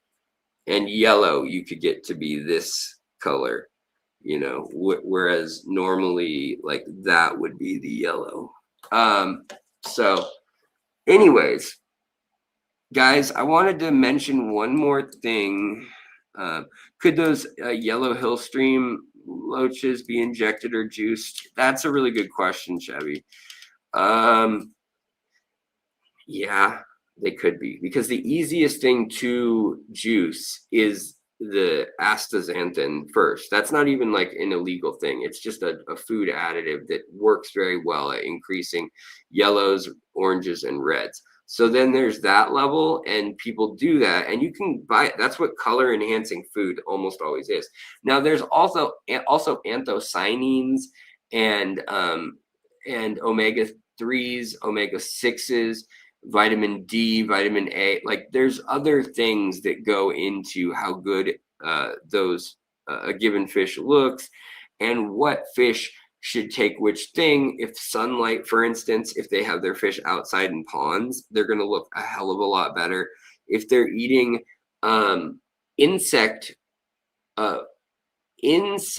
protein, they will generally, for predatory fish, do far better than when they're eating vegetative derived proteins or land mammal derived proteins, which I thought was interesting, because they were talking about when they use ground up shrimp or salmon meal, as it's called, where it's like the guts and the head and like cartilage, like everything just ground up, dried out, freeze dried, and turned into a powder.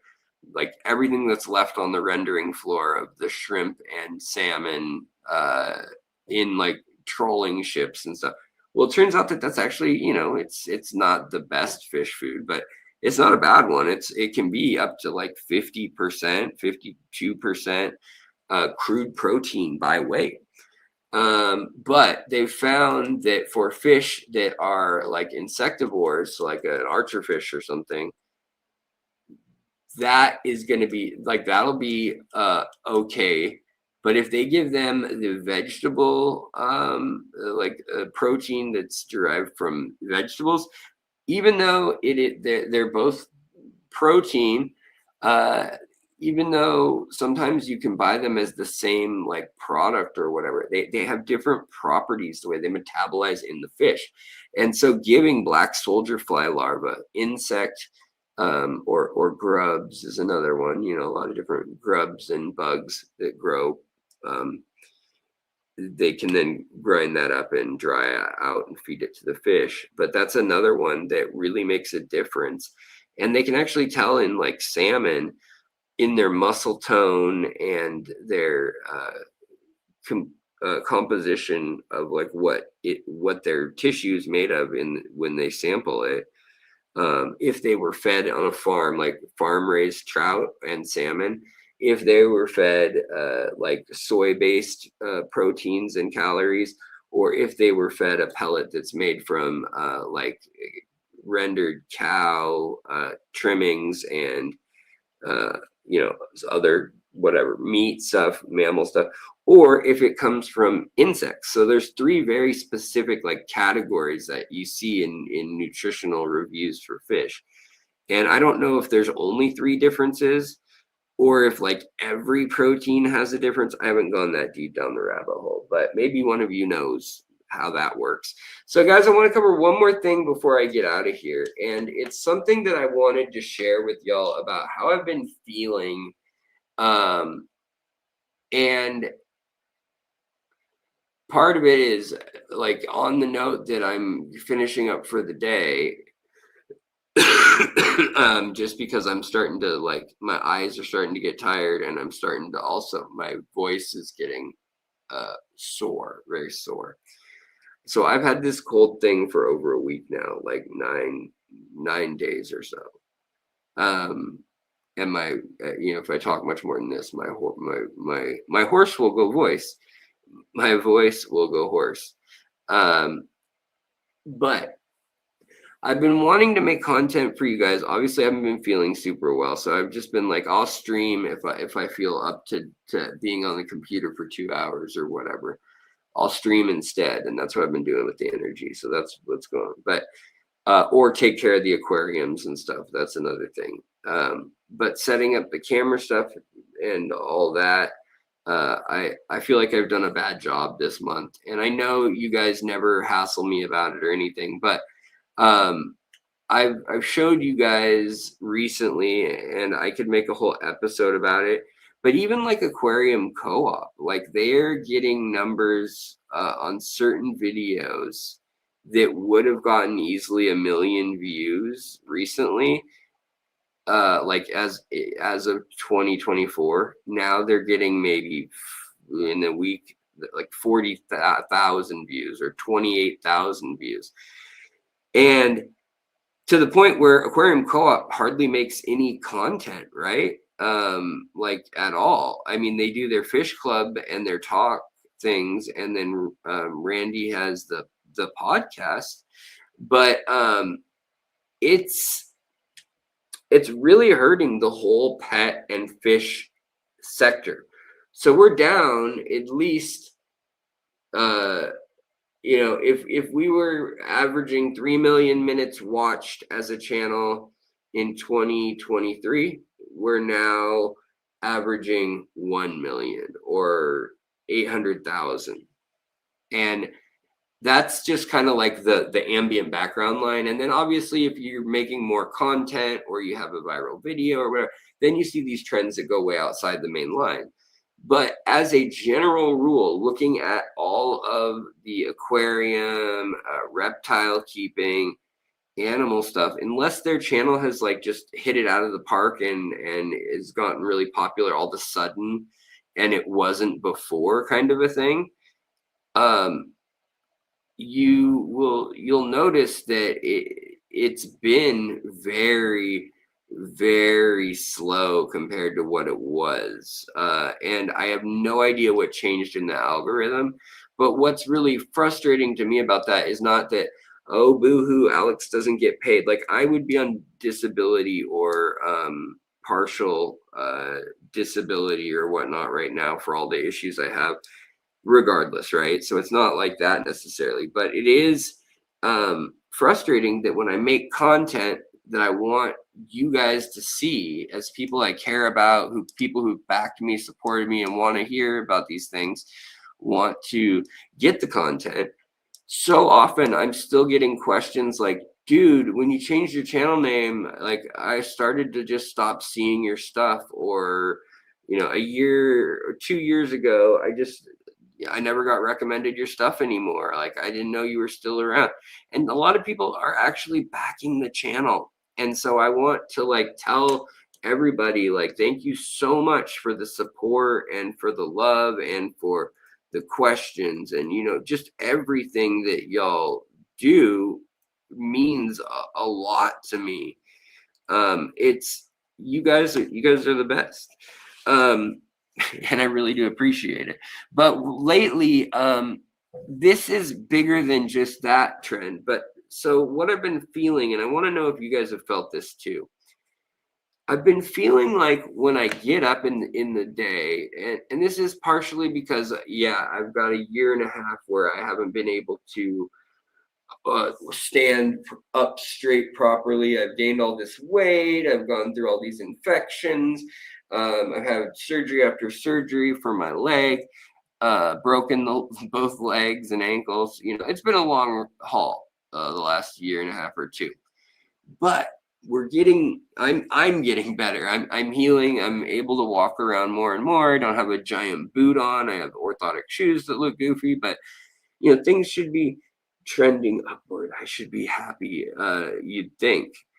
But lately, I'm just noticing that I get up and, I try not to watch the news or anything like right off the bat, but I've been feeling more unmotivated in the hobby than I think I've ever felt. And I feel really bad about it. Like, I'm not uninterested.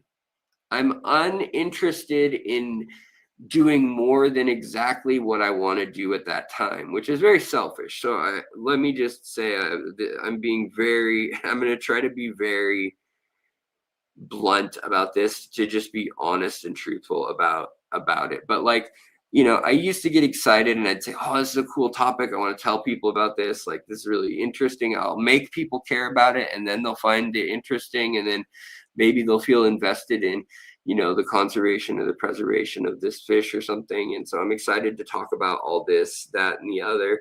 But now, like, every video where I go into the context of a crisis and I talk about, for instance, like a fish that's endangered or a nano fish, if I talk about if it's been genetically modified with glowfish, people want to interject with their opinions on, or them thinking that I have some strong opinion on GMOs, or the fact that whatever, supposedly the government invented them to do some nefarious thing, or it's something to do with zebrafish and vaccines. Like, there's always some political angle or some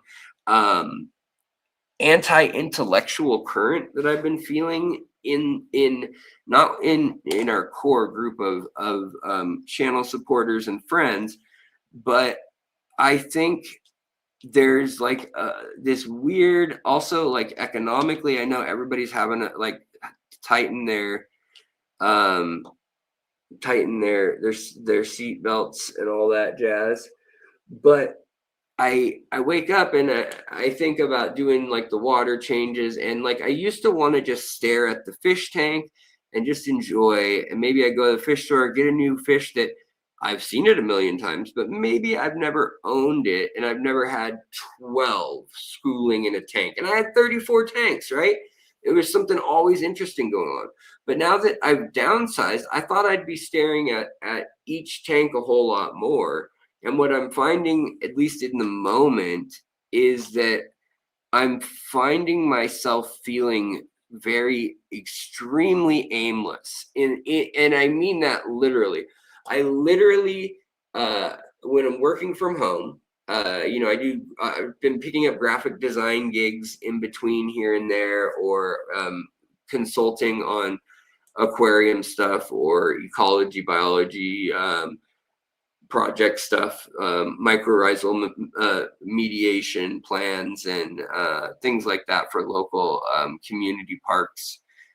Also doing some outreach, and then the nonprofit, but some outreach for prisoners using aquariums. I'm still really passionate about all that. But like, even I'm talking not about just the channel, but like literally, I don't want to do the dishes in the morning. I don't want to do the whatever, I don't know, sweep or this, that, or the other. Like, I'll make a list, I'll do the things that I have to do. But lately I get up and I feel like I'm waiting for the next shoe to drop, whether that is going to be the news saying that there's some crisis going on, or whether that's someone saying that the Democrats are doing this or the Republicans are doing that, and that basically these two groups of people in my life are literally, especially on the internet, at each other's throats, when even a few years ago we could like at least be like, well, you think a little differently than I do, I think a little, okay, well, we'll just let it be. Like, it just feels like there's a lot of things going on in the world, and for some reason I've been finding myself, usually I run to the aquarium for my whole life as the place to go zone out and to recharge me. And I feel that way about nature, and I haven't been able to get out in nature because of the injury and not being able to travel very well. And so I'm hoping that that's a big part of this. But I'm hearing now from other friends that they feel what I'm saying about the world, feeling that like overwhelmed by what you're going to hear news wise. Like, for me, I'll just say like that I am big on the rule of law. Believe that or not, I am big on, how the Constitution came to be, and um, reading about it. And whether it's a Democrat or Republican, the president or a theoretical, politician or whatever, I've been very outspoken the times I've gone, like, even though I've had a rough life and I've been in and out of control by the institutions for getting arrested and things. It's always been political, actually, that I've been arrested for, other than one time when I was 14 or 15, when I got arrested for having someone else's Ritalin. Uh, which, by the way, is 4 felonies if you're at school in a school zone, even if you're 14, even if you're prescribed it, as long as it wasn't yours, it's 4 felonies. It's possession of a controlled substance, possession of without a prescription. It was conspiracy, and then it was possession in a school zone for having 2. So anyways, that was my first big criminal career move when I was 14 or 15. But then after that, all my any police record I have, which I think there's maybe 5 or 6, either trespassing, resisting arrest, and disorderly conduct. The resisting arrest was back in 2004. I put my arm in a PVC arm link, and we waited at a port blocking the road for some missiles that were going over to Iraq to start the shock and awe thing, or 2003. They were going to start that whole, like, the warning had come in, and we found out that the local military installation was shipping out a bunch of ammo through the port near us. So we chained ourselves to the gate and on the railroad tracks. And I got arrested as still a juvenile at the time, but I got arrested, and that kind of started at a high level of that was resisting arrest. So you can say, oh, you crazy liberal hippie or whatever. It's been mostly anti-war or pro First Amendment, pro I honestly pro Second Amendment too, but pro for First and Fourth Amendment, and pro habeas corpus, the rule of law. And lately I've been really stressed about what I see as corruption going on, like, right before our eyes in our country. And there's enough corruption in the sense of the rich getting richer, the poor getting poorer lifestyle thing going on. And there's also lots of things to be grateful for and thankful for that are going well in daily life and in society also. But at the same time, lately, I feel like I am waiting for somebody to come pick me up. Like, I want somebody. Yes, you are a Fusion developer. That's 100% true, just from what I have learned in my life as well. Even if they're your pills, if they're in a container that is not the prescription bottle, they can charge you with possession of a controlled substance or unlawful, what do they call it? Not distribution, but like transportation. There's a few laws that exist in places. And yes, Techno Allah, I think you're 100% right. That the AI is also really, really crushing me right now. Not that I don't care, I don't care about the, a new fish is discovered. Oh, wow, look at it, I got an all-time record on this fishing rod, and all the, like videos and things. But in the sense of, there's channels that are being set up by people to make content, and they're okay. I mean, a lot of times they're checked by a person and they're pretty damn good. But that voice, it's always a voice that sounds pretty real, and then you'll hear it say a word like the Latin name, and they're always very confident, and they say it the wrong way over and over, like however phonetically it decided it was going to say it.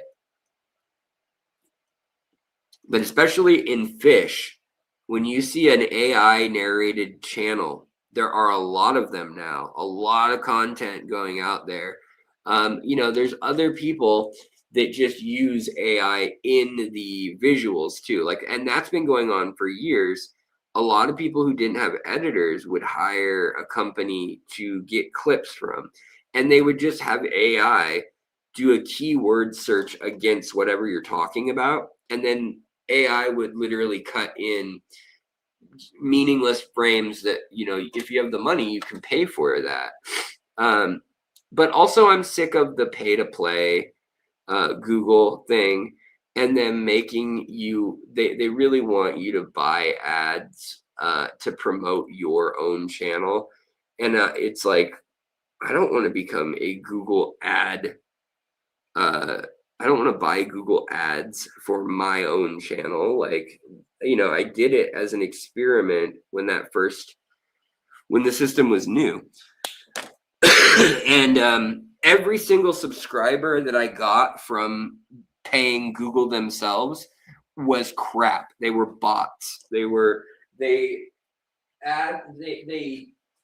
decimated my view time. I used to have a 12-minute and 40-second retention time on my average standalone videos. Okay, that's insane. The average on YouTube for years was like 25 seconds or something, right? It's very short. And if they stay over 30, then you got them, is kind of the thinking. It didn't even count as a full view usually back then until 30 seconds for most of YouTube's history. But I worked very hard to get from 8 minutes up to 12 and a half minutes by having good content for 20 or 30 minutes in some of my longer deep dives and stuff, and having people want to watch. But now it's not necessarily about how long you keep their attention or if they like it or any of that, if they're subscribed or not subscribed. It's just about the person in YouTube's ecosystem. And even if they watched your video for 2 seconds, but then they went and they watched shorts for 20 minutes afterwards, and the algorithm has learned that person gets online to watch your videos, then they get distracted and they watch something else, they're going to serve up your videos, even though categorically it's crushing your channel's stats. It's causing your average view time to crater. But to them, the bottom line is just who is going to get on YouTube, and then whether they're watching shorts, long ones, podcasts, whatever it is, how do we get the most ads in front of these people as possible? How can we get them on live streams, get more ads in there? How can we get little things to pop up? How can we suggest that they do super chats or donate or whatever, and then they get a 40% cut of that right off the top? So all these things are all they kind of care about, and it's gotten more and more that way. Whereas before, there really honestly was a balance. Into 2024 is when the big shift changed, really, from what I can see and what I read, as being a nerdy person who does YouTube for a living. You can understand and you can see a lot of these also purpose-built channels where there's 10 people working at a channel, and they're all very skilled content creators, and they may have someone on the team who does just the thumbnails, and they run the A/B tests to see which thumbnail's more clickable, and they'll do that, and then they'll get a few, and then they'll try that out for a month ahead of time. So they'll have engineered videos they know are going to be slam dunks before they even upload them. And I think there's a backlash, because I notice a lot of people just uploading videos and it's just a picture of them at their mic or at their desk, or them talking into their mic like this. One of the TikTok kind of videos where you literally are just going hey guys, how's it going? And talking into your microphone. And people are watching those because they know it's at least not AI. They know it's at least a genuine person with something to say, something on their mind. And you don't know when you just see a montage of pretty pictures and you never see a narrator or a person, especially not a person talking. But anyways, that's all a side thing that, yes, I agree. That has caused me to feel very burnt out in a way that I've never felt before on YouTube. The money bugs me in the way that obviously it's good to have money. I know I can make money either tattooing or doing graphic design, selling and breeding fish here and there. Like I've got lots of ways in my life over the course of my life that I've made money. But the getting to read for weeks, months as a job, and literally when you guys were paid members, if you paid, even if you paid, you know, $1.99 2 years ago, you were paying me to spend 30, 40 hours of my week reading in between my free time because I'm a dork, even though I enjoyed it. But you were paying that membership fee, and it allowed me then to have my basic needs covered and bills paid so that I could then spend so much time obsessing over fish and then sharing it with you. But lately, I still obsess over fish, and now, especially when I'm sick and there's something going on in the world, like, so if there's a big news story, hardly anyone shows up for a video on YouTube. And it used to be that people would run away from big news stories or ongoing like war and conflict, stuff like that, because they wanted to escape. So they wanted to go talk about fish or whatever, or during all the COVID stuff, you know, eventually people were not wanting to hear any more about the alarmism of the moment. They wanted to just, you know, focus back on something pleasant. And lately, I just have felt like I have a friend who's gonna pick me up in an hour, or you know, let's see what time it's on my computer. It says that is that right? It says, yeah, it says it's 4:30 Pacific time. So like my average state of being at home lately, I haven't been laying down, I haven't been sitting, I've been pacing, and I look out the window. Why? No one's coming. I've just found that I've been on edge, and I don't have like a whole bunch of energy to be on edge. I'm not like nervous, jittery on edge, but I feel like I am anticipating or waiting for something to occur. I'm waiting to hear that, boom, here's $4,000 bill for this, or boom, this is going to happen. And lately, when I've been making content, I'll start editing, I'll do the research. I got like so many topics right now that are ready in my head that I could do the actual, I could sit down and I could literally talk into a mic, and I could overdub if I had an editor who was like, yeah, I'll totally, you know, put the content of whatever you're talking about. I'll do that.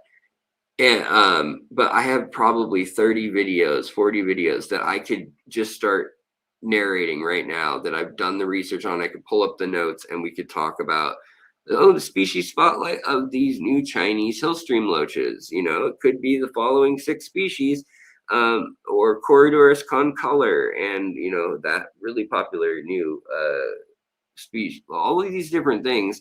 So nothing's changed in the background research, the saving of articles, the saving of details. Yeah, that's a good question, Randall Ben. The sense of impending doom. Yeah, the medication list that I'm on. Yeah, it could be very. It could 100%, Randall Ben. It could be. It could be. It could be. It might be one of these things. It might be one of these stupid effing things.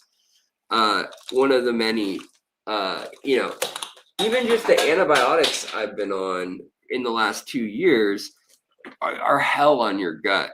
But then the fact that I don't produce any of my own luteinizing hormones, so I don't produce testosterone, estrogen, progesterone, human growth. Like I'm not producing any of those ever since I got hit by lightning. And so they've had to supplement that and there's a shot that I could get, but it's $6,700 a week to get this injection. So there's no way I can afford that medication, or well, it's technically considered a therapy or treatment because you have to be in the hospital once a week to get it. But it's called a luteinizing suite, and it's what your pituitary gland sends to your thyroid. And right now my thyroid is not getting any signals from my brain, and it's also why I'm having all the lymphatic troubles too, is like my lymph system, also the testosterone, but that's, that messes up your weight, it messes up your concentration, your sleep, all of that. And ever since the lightning strike, they know that when I had the head injury of the lightning going through my brain, that the pituitary gland appears as though it is not lighting up on the where they put the cap on and they do the EEG, I think it's called, where they actually see your whole brain and like they see what electrical signals are lighting up and going on. Your pituitary is a very ancient part of your brain, and it doesn't need to like light up a ton for a lot of things. And it has like its basic function still intact. It's part of your like reptilian brain, but somehow lightning is just about one of the only injuries, like electricity is, that could have managed to hit that without killing you and destroying your brainstem too. But yeah, so there's a chemical called the luteinizing hormone that your pituitary gland should be like, yo, here's this luteinizing chemical, make 400 micrograms of testosterone. That'll break down into estrogen once you metabolize it as a man. So only make 20 of estrogen, and then your gut biome makes up more of it too. Your gut biome makes somewhere between 10 and 20% of your hormones, and including your serotonin and your all that kind of like your dopamine, your serotonin, a lot of your not neurological, but I can't think of the word right now. But anyways, yeah, a lot of the chemicals in your body come from that. They also found in very recent news, there was a very fascinating YouTube essay that I saw recently, like video essay, that talked about sleep deprivation, and they never used to know, and they studied this in Medaka rice fish, okay? They didn't know why people would die between 15 and 20 days. Neurotransmitters, thank you so much. Yeah, things like GABA and all those fun serotonin and dopamine, and there's a million of them. But yeah, bacteria and your gut also work in tandem. Your intestines, lower stomach, even up possibly into your mouth, which is interesting, and your dental health may have a role in some of that. It's vastly produced though by signals in your brain going to your lymphatic and your I just said it, your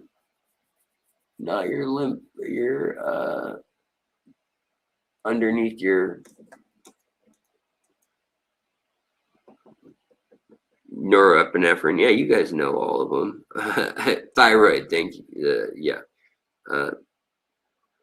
Big Steve's Glass Box says, I don't think we put enough importance towards gut health, overall health, happiness, and we all know what antibiotics do to your gut. Yeah, no, I know that this bag is mostly antibiotics, somewhat steroids, like anti-inflammatory steroids, but also testosterone replacement.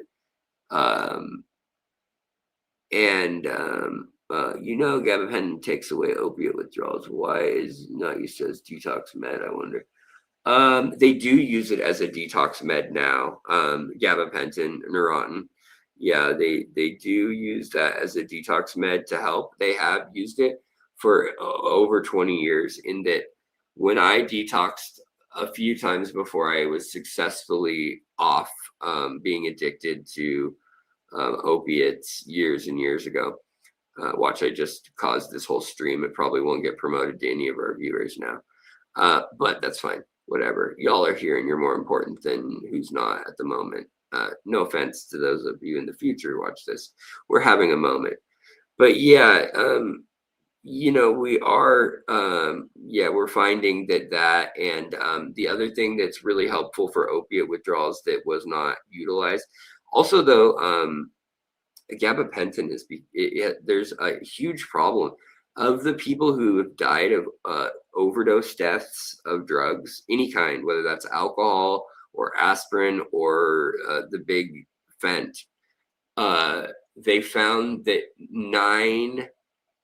I want to get this right. So they found that 1 in 9 of those people, so over 10%, something like 12% or whatever, of people who are dead of an overdose had gabapentin in their system, which is really odd because, yes, it is a very popular prescription medication, but it also increases depression in breathing. So respiratory depression, it increases. It slows down your GABAergic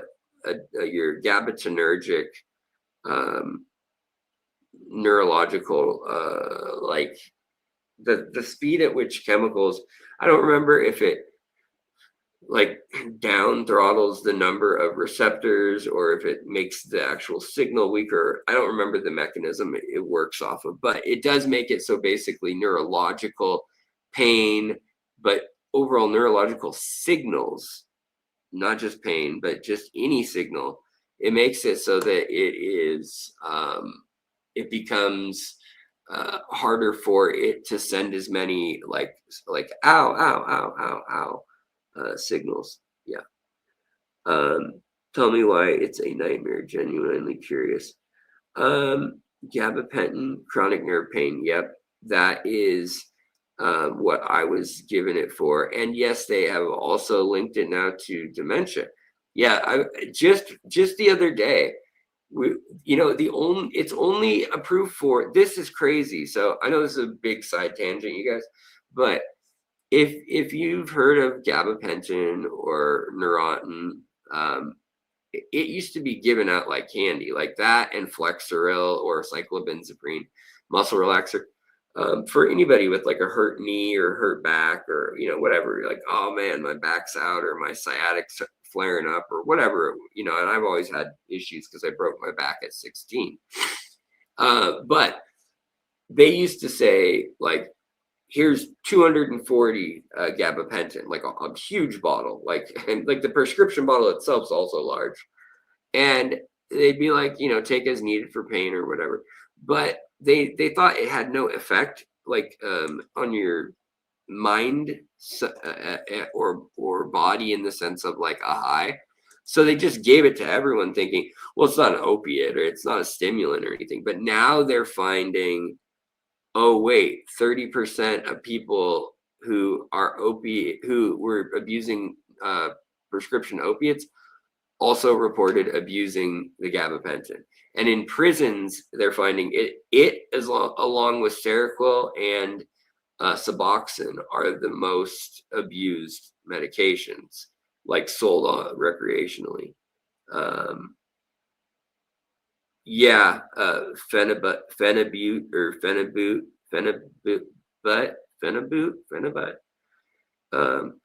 Yeah, also that one, and then 5-HTP was another one, Stephen, that people were using to try to increase the intensity of other substances.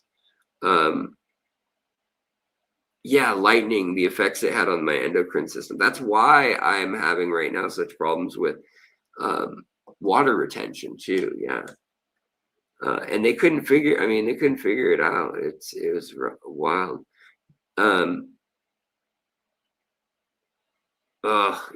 I feel you, USMC. Restless leg syndrome is awful. It is awful. I got that whenever I would kick off opiates.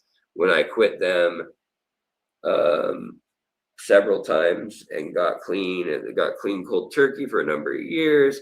Then I was clean for like 8 or 9 years straight, and then relapsed for like a month, and then had to go through the whole withdrawals all over again. And that was brutal. That was worse than the first time. But the first time I did it, I'd been doing it for 7 or 8 years, since from like 15 to 22 or whatever. And I was taking, well, it got to street stuff. I'll keep it. I don't want to, say too much, but when I was taking the oxycodones, I was taking the 80s they had back in the day that people would either crush or smoke or whatever. When I got really bad off and was really depressed, and in the heat of also drinking alcohol and stuff, I would take 8 to 12 of those a day of the 80s.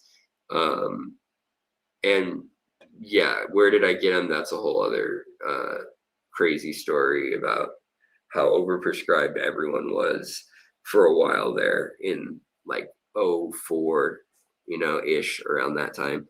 But yeah, I haven't had any of that, other than when I'm in the hospital now, I will take them up on opiates or nerve blocks or muscle relaxers. But at home, unless I'm under doctor supervision, it's been now 17 years, and I haven't touched a drop of alcohol in 17 for opiates. Sorry, 14 years, but for alcohol, 17 years. Can you do an episode where we email you tank pics and you can talk about them? Totally. Yeah, I'm happy to do that. Yeah. I also want to say too that I'm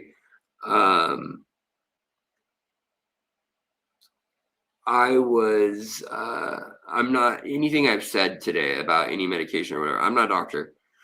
So if you're taking something and your doctor says that's what you should be taking, whatever, like, go talk to your doctor, ask them, ask your pharmacist, ask another doctor, get a second opinion, whatever. I'm just some guy online. So anything I say about gabapentin or what I've heard, it's just what I've heard. I don't know anything more than the guy next door. So, but thank you, Benson. It's hard. That's another hard thing, is that like with all of this lately, I get so tired and cognitively I crash. And if I keep streaming once I've hit my limit of physically feeling really worn out or whatever, like for the day or for the afternoon, like you guys know it, a lot of times I'll start blinking slower. And I've been streaming for 2 hours straight. I haven't even left, the frame to go take something, like, but people hop in and they'll be like, oh, he's drunk again or whatever. And it's like, again, like, somebody thought I was drunk at some, like, man, that's a bummer when you have worked 17 years to avoid it and to not take it. And that's nights of not going out with friends, that's turning down so many times, so many changes in your life. And now, no, it's no big deal to me to avoid alcohol. No big deal whatsoever, except for if I'm in extreme emotional or physical pain. Someone dies, or I am like literally crying in pain because of my back or something. That is when it crosses my mind, like, man, I wonder if a drink would like take that away. But it's been long enough now, 17 years, that it's like, I don't have a craving for it. I smell it and I'm like, bleh. Like, it's just, I can even have sips now of it and I'm not gonna like want more. I just, if my wife's like, try this champagne, I'm like, cool, tastes like a very dry. I can do the whole like, yeah, it tastes like this according to what a wine should taste like. But I'm just not that into it either. But eyes to see, I appreciate that, man. And shout out to anybody out there who have, who have also healed from that. Yeah, and thanks, like Benson, like your comment, I do appreciate it. There's a lot of people here that are also former either addicts or alcoholics, or maybe it's even something like anorexia or OCD. I was really bad OCD when I was younger. I had to do the thing where I would like touch doorknobs 3 times or turn them once to the right, once to the left, once to the right, once to the left, 3 times each, or 7 times, or some prime number. It was always a prime number. And if I didn't, it wasn't the end of the world necessarily or anything, but I'd get stressed throughout the day if I couldn't do all those things that I wanted to. My very specific ritual of the day. The more that I missed, the more the day would start feeling off. Well, anyways, I've come a long way since then. And I don't do any of that other than a couple weird ones, like when I'm golfing and I'm going to hit the first drive. You have a couple little things.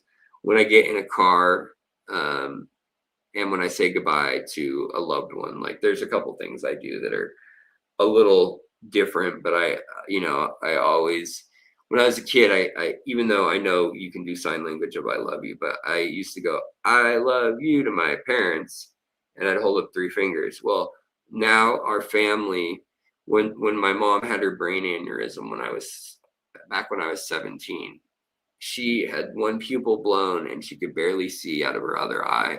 That eye was blind. And she was being wheeled back into surgery for brain surgery. And I wouldn't know it at the time, but she became a vegetable for 6 months, my senior year of high school. And the last thing she did before, as they were wheeling her back and I was running along the glass from the ER to where they were taking her at Harborview in Seattle, was she held up her hand like this to me, which was I love you, from when I was a kid.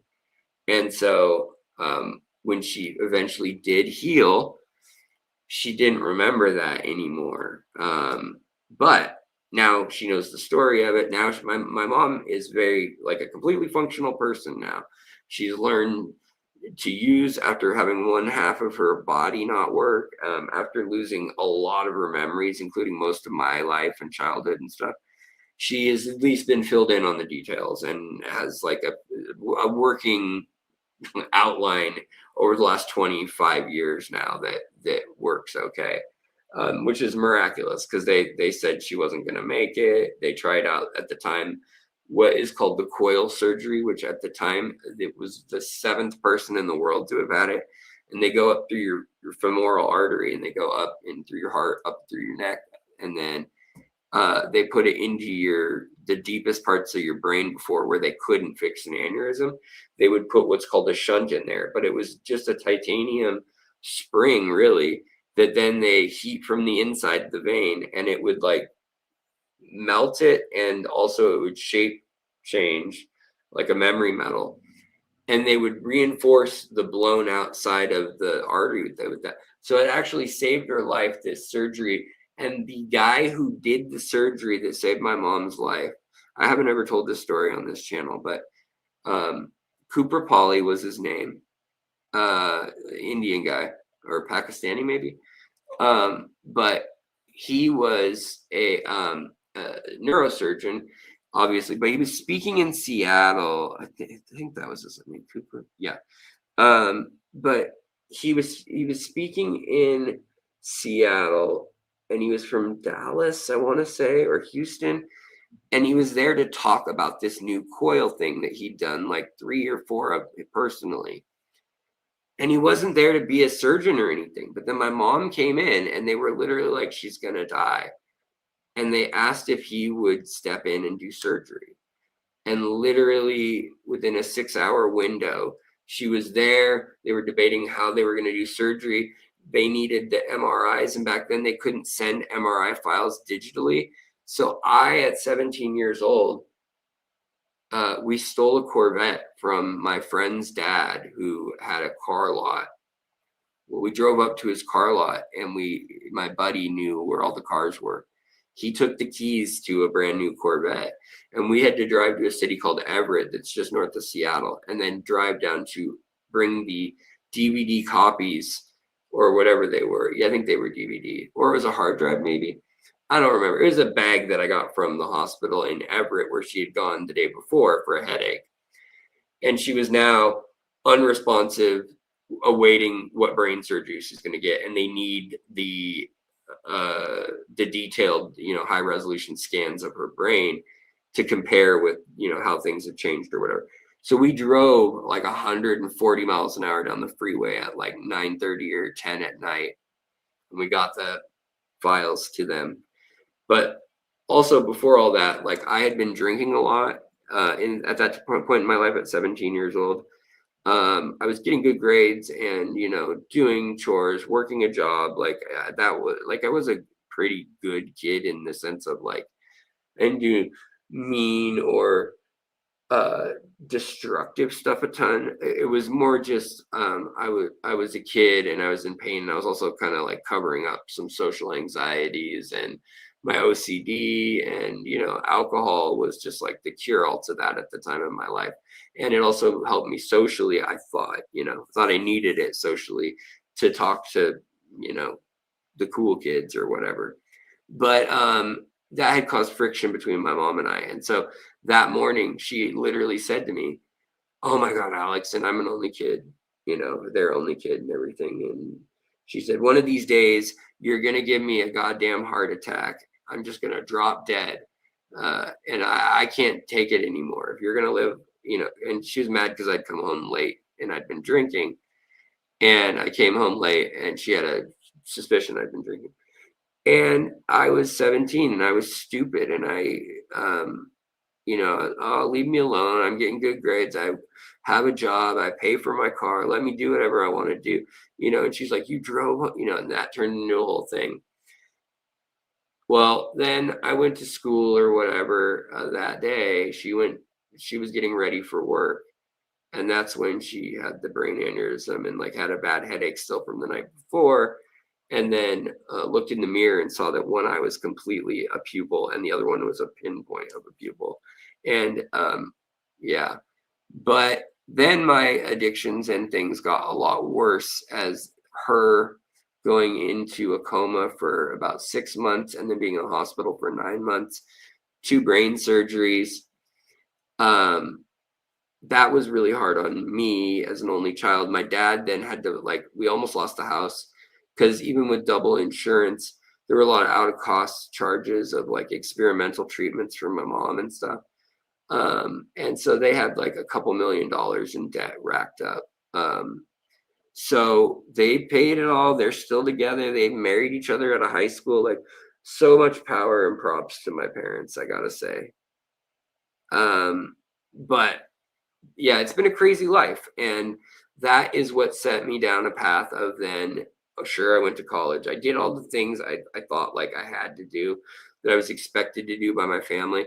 I even started off by like, oh, I'm going to go to either law school or med school because that's what everyone says I should be doing. Like no one even graduated high school in most of the family. I got to be the one who's going to do it. And, I just ended up at the law firm. I hated it. I did it for, I think it was 5 months. Like I didn't even finish 6. I was like, I can't do this. This is terrible. Like clerk work, assistant stuff. And I was like, I don't want to be a lawyer. There's too much paperwork. It's too boring. It's not what I thought it was. I want to make a difference. At the time, that was my thought. And then I started learning about, I'd always wanted to do art, but my parents were like, do not dare go to art school. So I got into history, and that was one that we kind of all agreed, like history and archaeology were like, that's enough science and enough, like of a job that you might get paid for, or you could teach, that we don't care, even though it is kind of an odd thing. But so I got into all of that world, but all through my 4 years of college, I was raging alcoholic, very functional by most people's standards, probably. But there was not a lot of moments, even with my heavy opioid usage, other than putting myself in immense risk and sometimes others, which I'll always regret. And the heartache that I may have caused those who cared about me, who knew what was going on, which I also still feel bad, I'll always feel bad about, because I've gone through that with so many other people, like while they're having an addiction or trouble. I can't imagine what it's like for parents when their kid just won't stop, reckless or dangerous, damaging behavior. But I can safely say for me, there was a point in my life that was rough enough that, ironically, I think that was the better of two options of what would have happened to me, with the coping skills I had at that point in my life. It was either I wasn't going to exist, I wasn't going to be around here, period, on earth, or I was going to have to completely annihilate my feelings, emotions, and all free time. I couldn't have any free time for my thoughts to wander. Even while intoxicated, like I had to be busy and intoxicated, going to school or at work, and like it was bad. But now, it's been years out of that lifestyle, and my phone's ringing. It's my wife. I'm sure she's headed home. Yep, I'll give her a call back in a sec. But guys, I got off track again. Lisa, holy cow, 25 years and 6 months, 9,000 days sober. Wow. Dude, hell yeah. Shout out to you. Wow. Congrats. That's so cool. Sorry guys, I stopped looking at the chat. I'm looking at y'all, your messages. I'm sorry. I'll come back and read through all this. Maybe kicking you off here. You're getting tired. Yeah, I know I am getting tired. I will end it here. But now that I'm seeing everybody's comments, I know, John, you and I have chatted about stuff about life a whole lot. But, yeah, John. You've been through hell too, man, with loved ones, with your wife and everything. Mick C, P90, sober now, but I love research, and I couldn't find anything deep on aquariums, because when I get into a hobby, I dive into it, and I super appreciate your style of videos. I love how you mix so many. I have you on mix all. Oh, thank you so much. I really do. I do appreciate that. Yeah, I do, because that's the idea behind the channel. And like when I talk to you guys and remember that, like, I have a goddamn community here. I love you guys, and we have people on the right, on the left, young, old, sober, religious, complete degenerates, and I say that in the best way possible, that are frying their brains all day, every day. Like, if that works for you, great. If the people around you don't care about like that, I feel like that's you, and what. I don't care. I'm like the person who cares the least about how people want to live their lives, if it's working for everyone in the situation as a whole. I think a lot of people are reluctant to see, though. They think, oh, it's fine that I just smoke herb every day or whatever. And it might be. Like, I honestly wouldn't care if most of the people in my life did. Most people in my life, though, there's a few who do it every single day, all day. And that's actually a good thing. I think it's better than some of the psych meds I've seen them on, like really ADD people or things like that, people with pain. Like, if that's how they want to deal with it, more power to them. But I also think that a lot of people think like it doesn't hurt anyone, and some people are like, man, I wish we didn't have to sit and they had to like roll a joint or do this thing, do this ritual, risk getting arrested if you're in a state where that's a thing, or you go on vacation and it's like, well, it's a stress for the family. You may not think about it. You may just think, oh, no big deal, I'll just hide them in my suitcase or whatever. But it may be for your spouse or your kid or your parent or whatever, you know, they may be thinking like, oh, are they going to go to prison and ruin their whole career? Are they going to, you know, get something laced, whatever it may be? Like, you're impacting others with what you do in ways you may not expect. And my parents always told me, like, we just worry you're going to get something bad on the streets. They're like, we think you do your research or whatever. And even when it was pharmaceutical stuff, they were that was their concern, was just like, what if you mix it, or what if there's a bad pill that the factory made wrong? You know, even they were concerned about that kind of thing.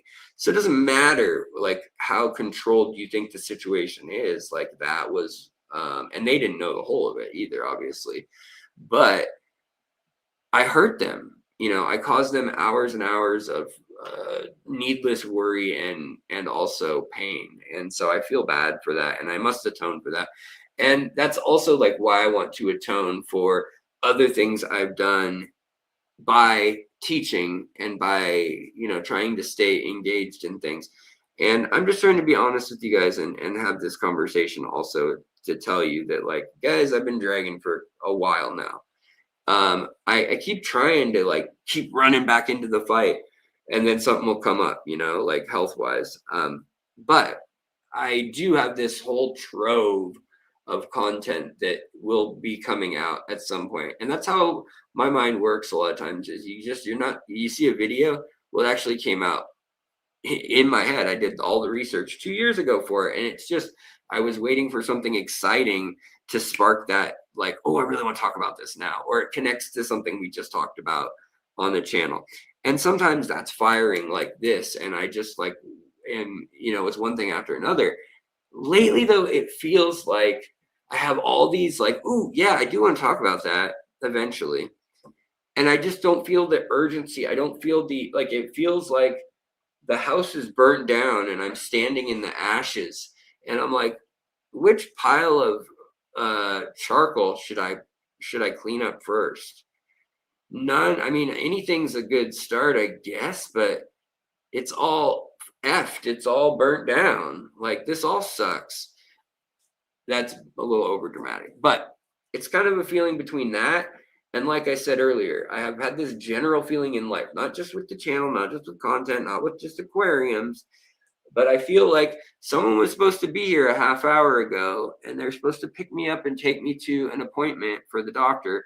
And if I miss the appointment, I'm not going to get in with the specialist, or I'm not going to, you know, whatever, or an appointment with the DMV, or some important appointment, maybe with your boss, or review of the year, your year-long performance review. And you're late to that appointment. There's no phone in sight to call or let anyone know, and you're waiting on a ride, and you're just kind of like feeling this like, I can't do anything about it. I guess I should just sit down, or should I start walking? Maybe I'll start walking, you know. And other than doing something really drastic like starting walking, which I don't know what the equivalent of that would be in life, I wake up feeling that way a lot lately.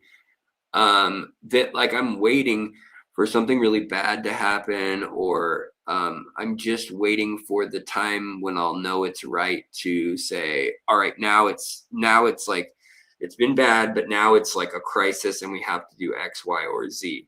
Same with, like, you know, money and budgeting. And I think there's just so many pressures in life right now for everyone that feels, you know, and more for others, of course, like if you got health things, if you got little kids, if you got, you know, retirement, whatever it may be, lots of things cause different stress for different people.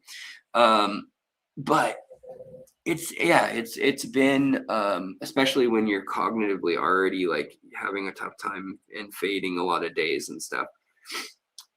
It's a weird feeling, and I don't know, like, just doing something is obviously what you got to do. And I do that, and I like put all these beautiful fish pictures, and I gather or Photoshop pictures, like charts and infographics that I know will be in the video when I make one on Pseudomagil luminatus, which I've been meaning to remake that video for 9 years or something, 8 years.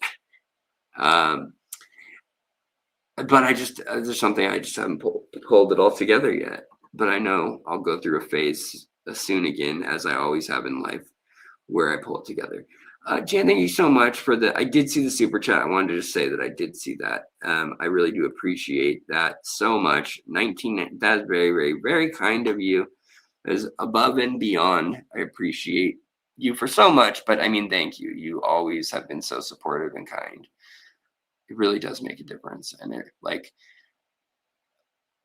really does shape the wanting to be here and wanting to keep learning when I'm not actively on a live stream. You know, when I'm just flipping through a magazine or reading online, I think about like, oh, you know, who was just talking about that? Fish Dad just mentioned this, or Ollie the pufferfish just mentioned that she has this or that fish, and then someone said, oh, they had that. Yeah, so we should talk about that. You know, so I just thank you for being so active and such a part of the community. I really do appreciate that.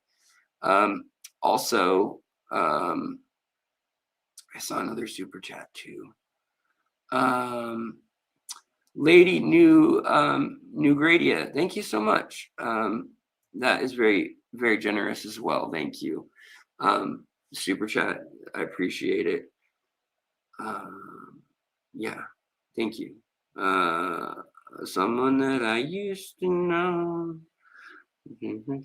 Call me out. Dagmar, yeah, and I always, you know, speaking of another person I appreciate, there's so many of you that I really love that are in the chats here when we do live streams. But this gal in particular sends me, you know, just funny or interesting articles a lot, and I very much so appreciate that, especially if it's stuff that others in the community might like.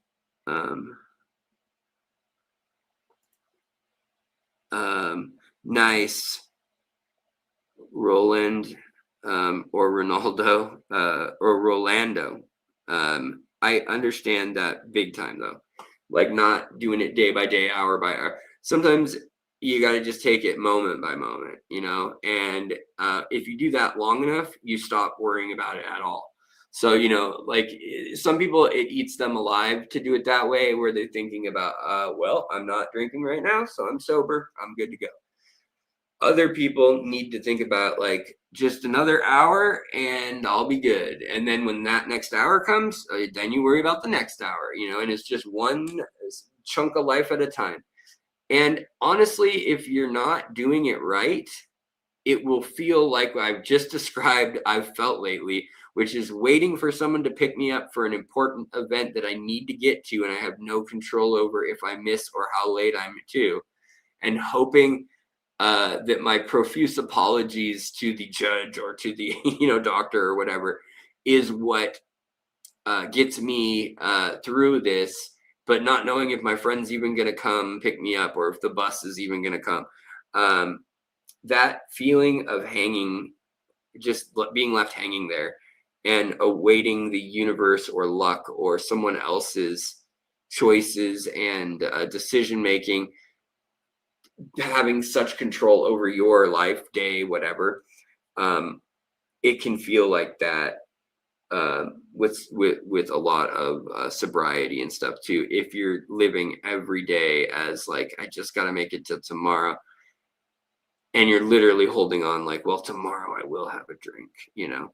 So I hope it's an easy, living a day at a time, so you don't have to leave any days at a time and you just look back and think, dang, it's been a year since I did that. For me, really, I knew with alcohol, like there was for me, there was nothing that I had done things. I'd crash my car into a ditch on Ambien when I was drinking, and Ambien was prescribed to me, but I'd taken it after never having taken before. I took one of those, and then apparently I took 3 more after I went to bed, and then somebody called me to come to a party, and we'd already been at a party earlier in that night, and I don't even know why I took a sleeping pill, because I had probably been drinking. I probably would have fallen asleep. And this is 22 years ago or something like that, but I crashed my car into the ditch at my apartment complex. I didn't even make it out of the apartment complex. I literally pulled out, turned about 90 degrees into a ditch that was 6 feet deep. Whole car goes on its side.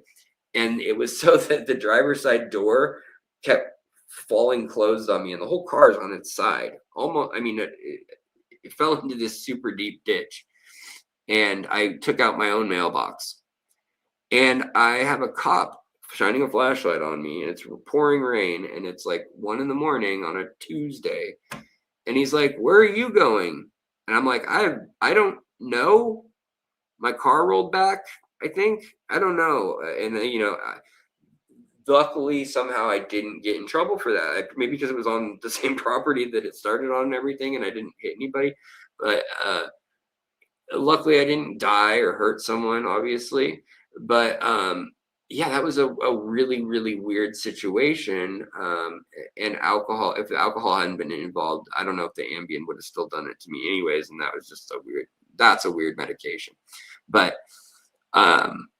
yeah, when I quit, it was like I'd had enough moments that weren't good. They weren't necessarily like, oh man, you got a problem and it's going to ruin your life or anything. But they were just, yeah, that was bad, and I got away with it, and it could have gone a lot worse. And then I had lost friends to drunk driving, and I'd lost 2 friends to alcohol poisoning or to drinking and then taking other medication with it and then dying. And so for me, I just ended up kind of looking around one day and being like, and it was young, I was only 21, and I was like, I need to quit.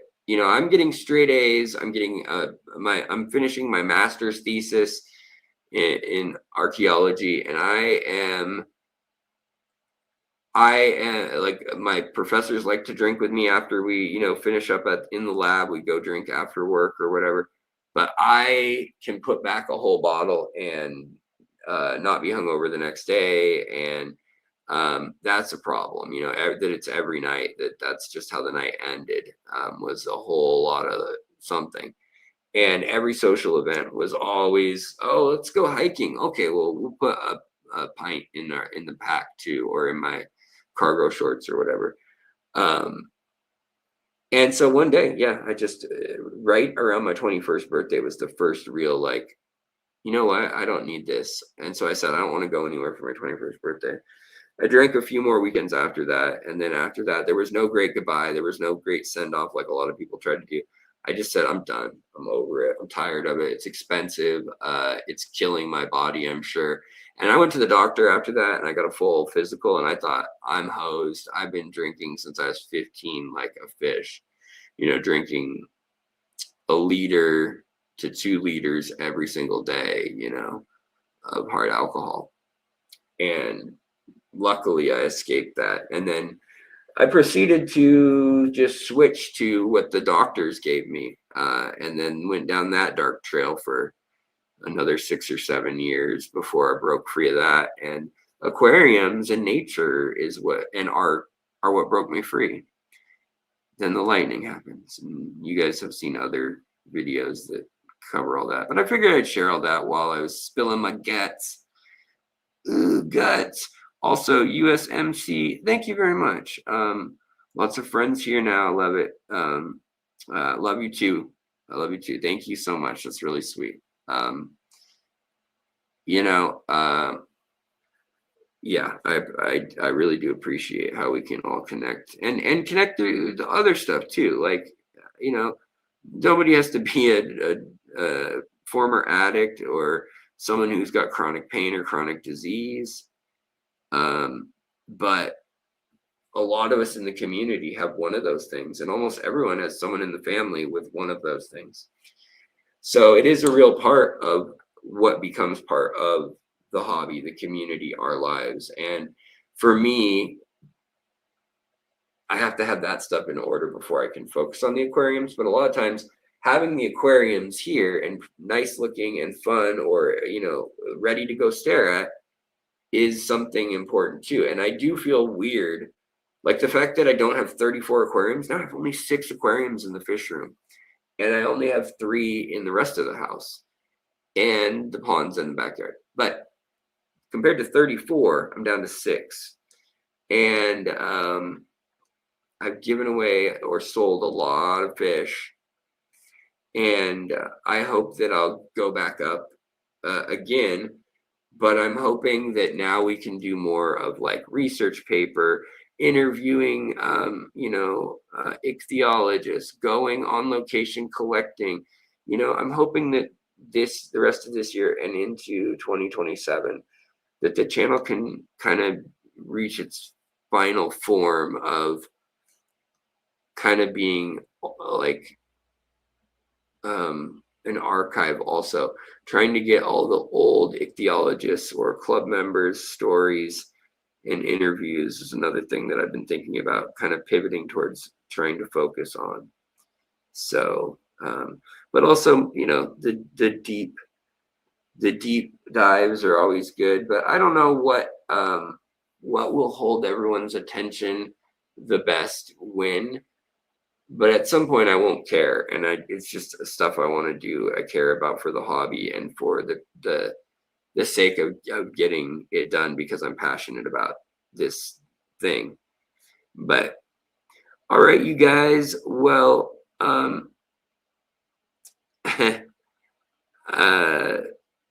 I appreciate y'all for coming here and spending some time with me, chatting. I said it right in the title of today's episode. I cannot promise fish will even be talked about.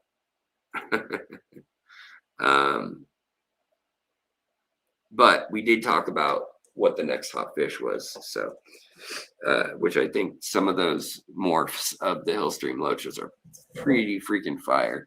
Also, the Cory Rio Tomo concolor, or the half and half Corydoras, that is that beautiful like yellow with the metallic bluish silver dark front. So cool.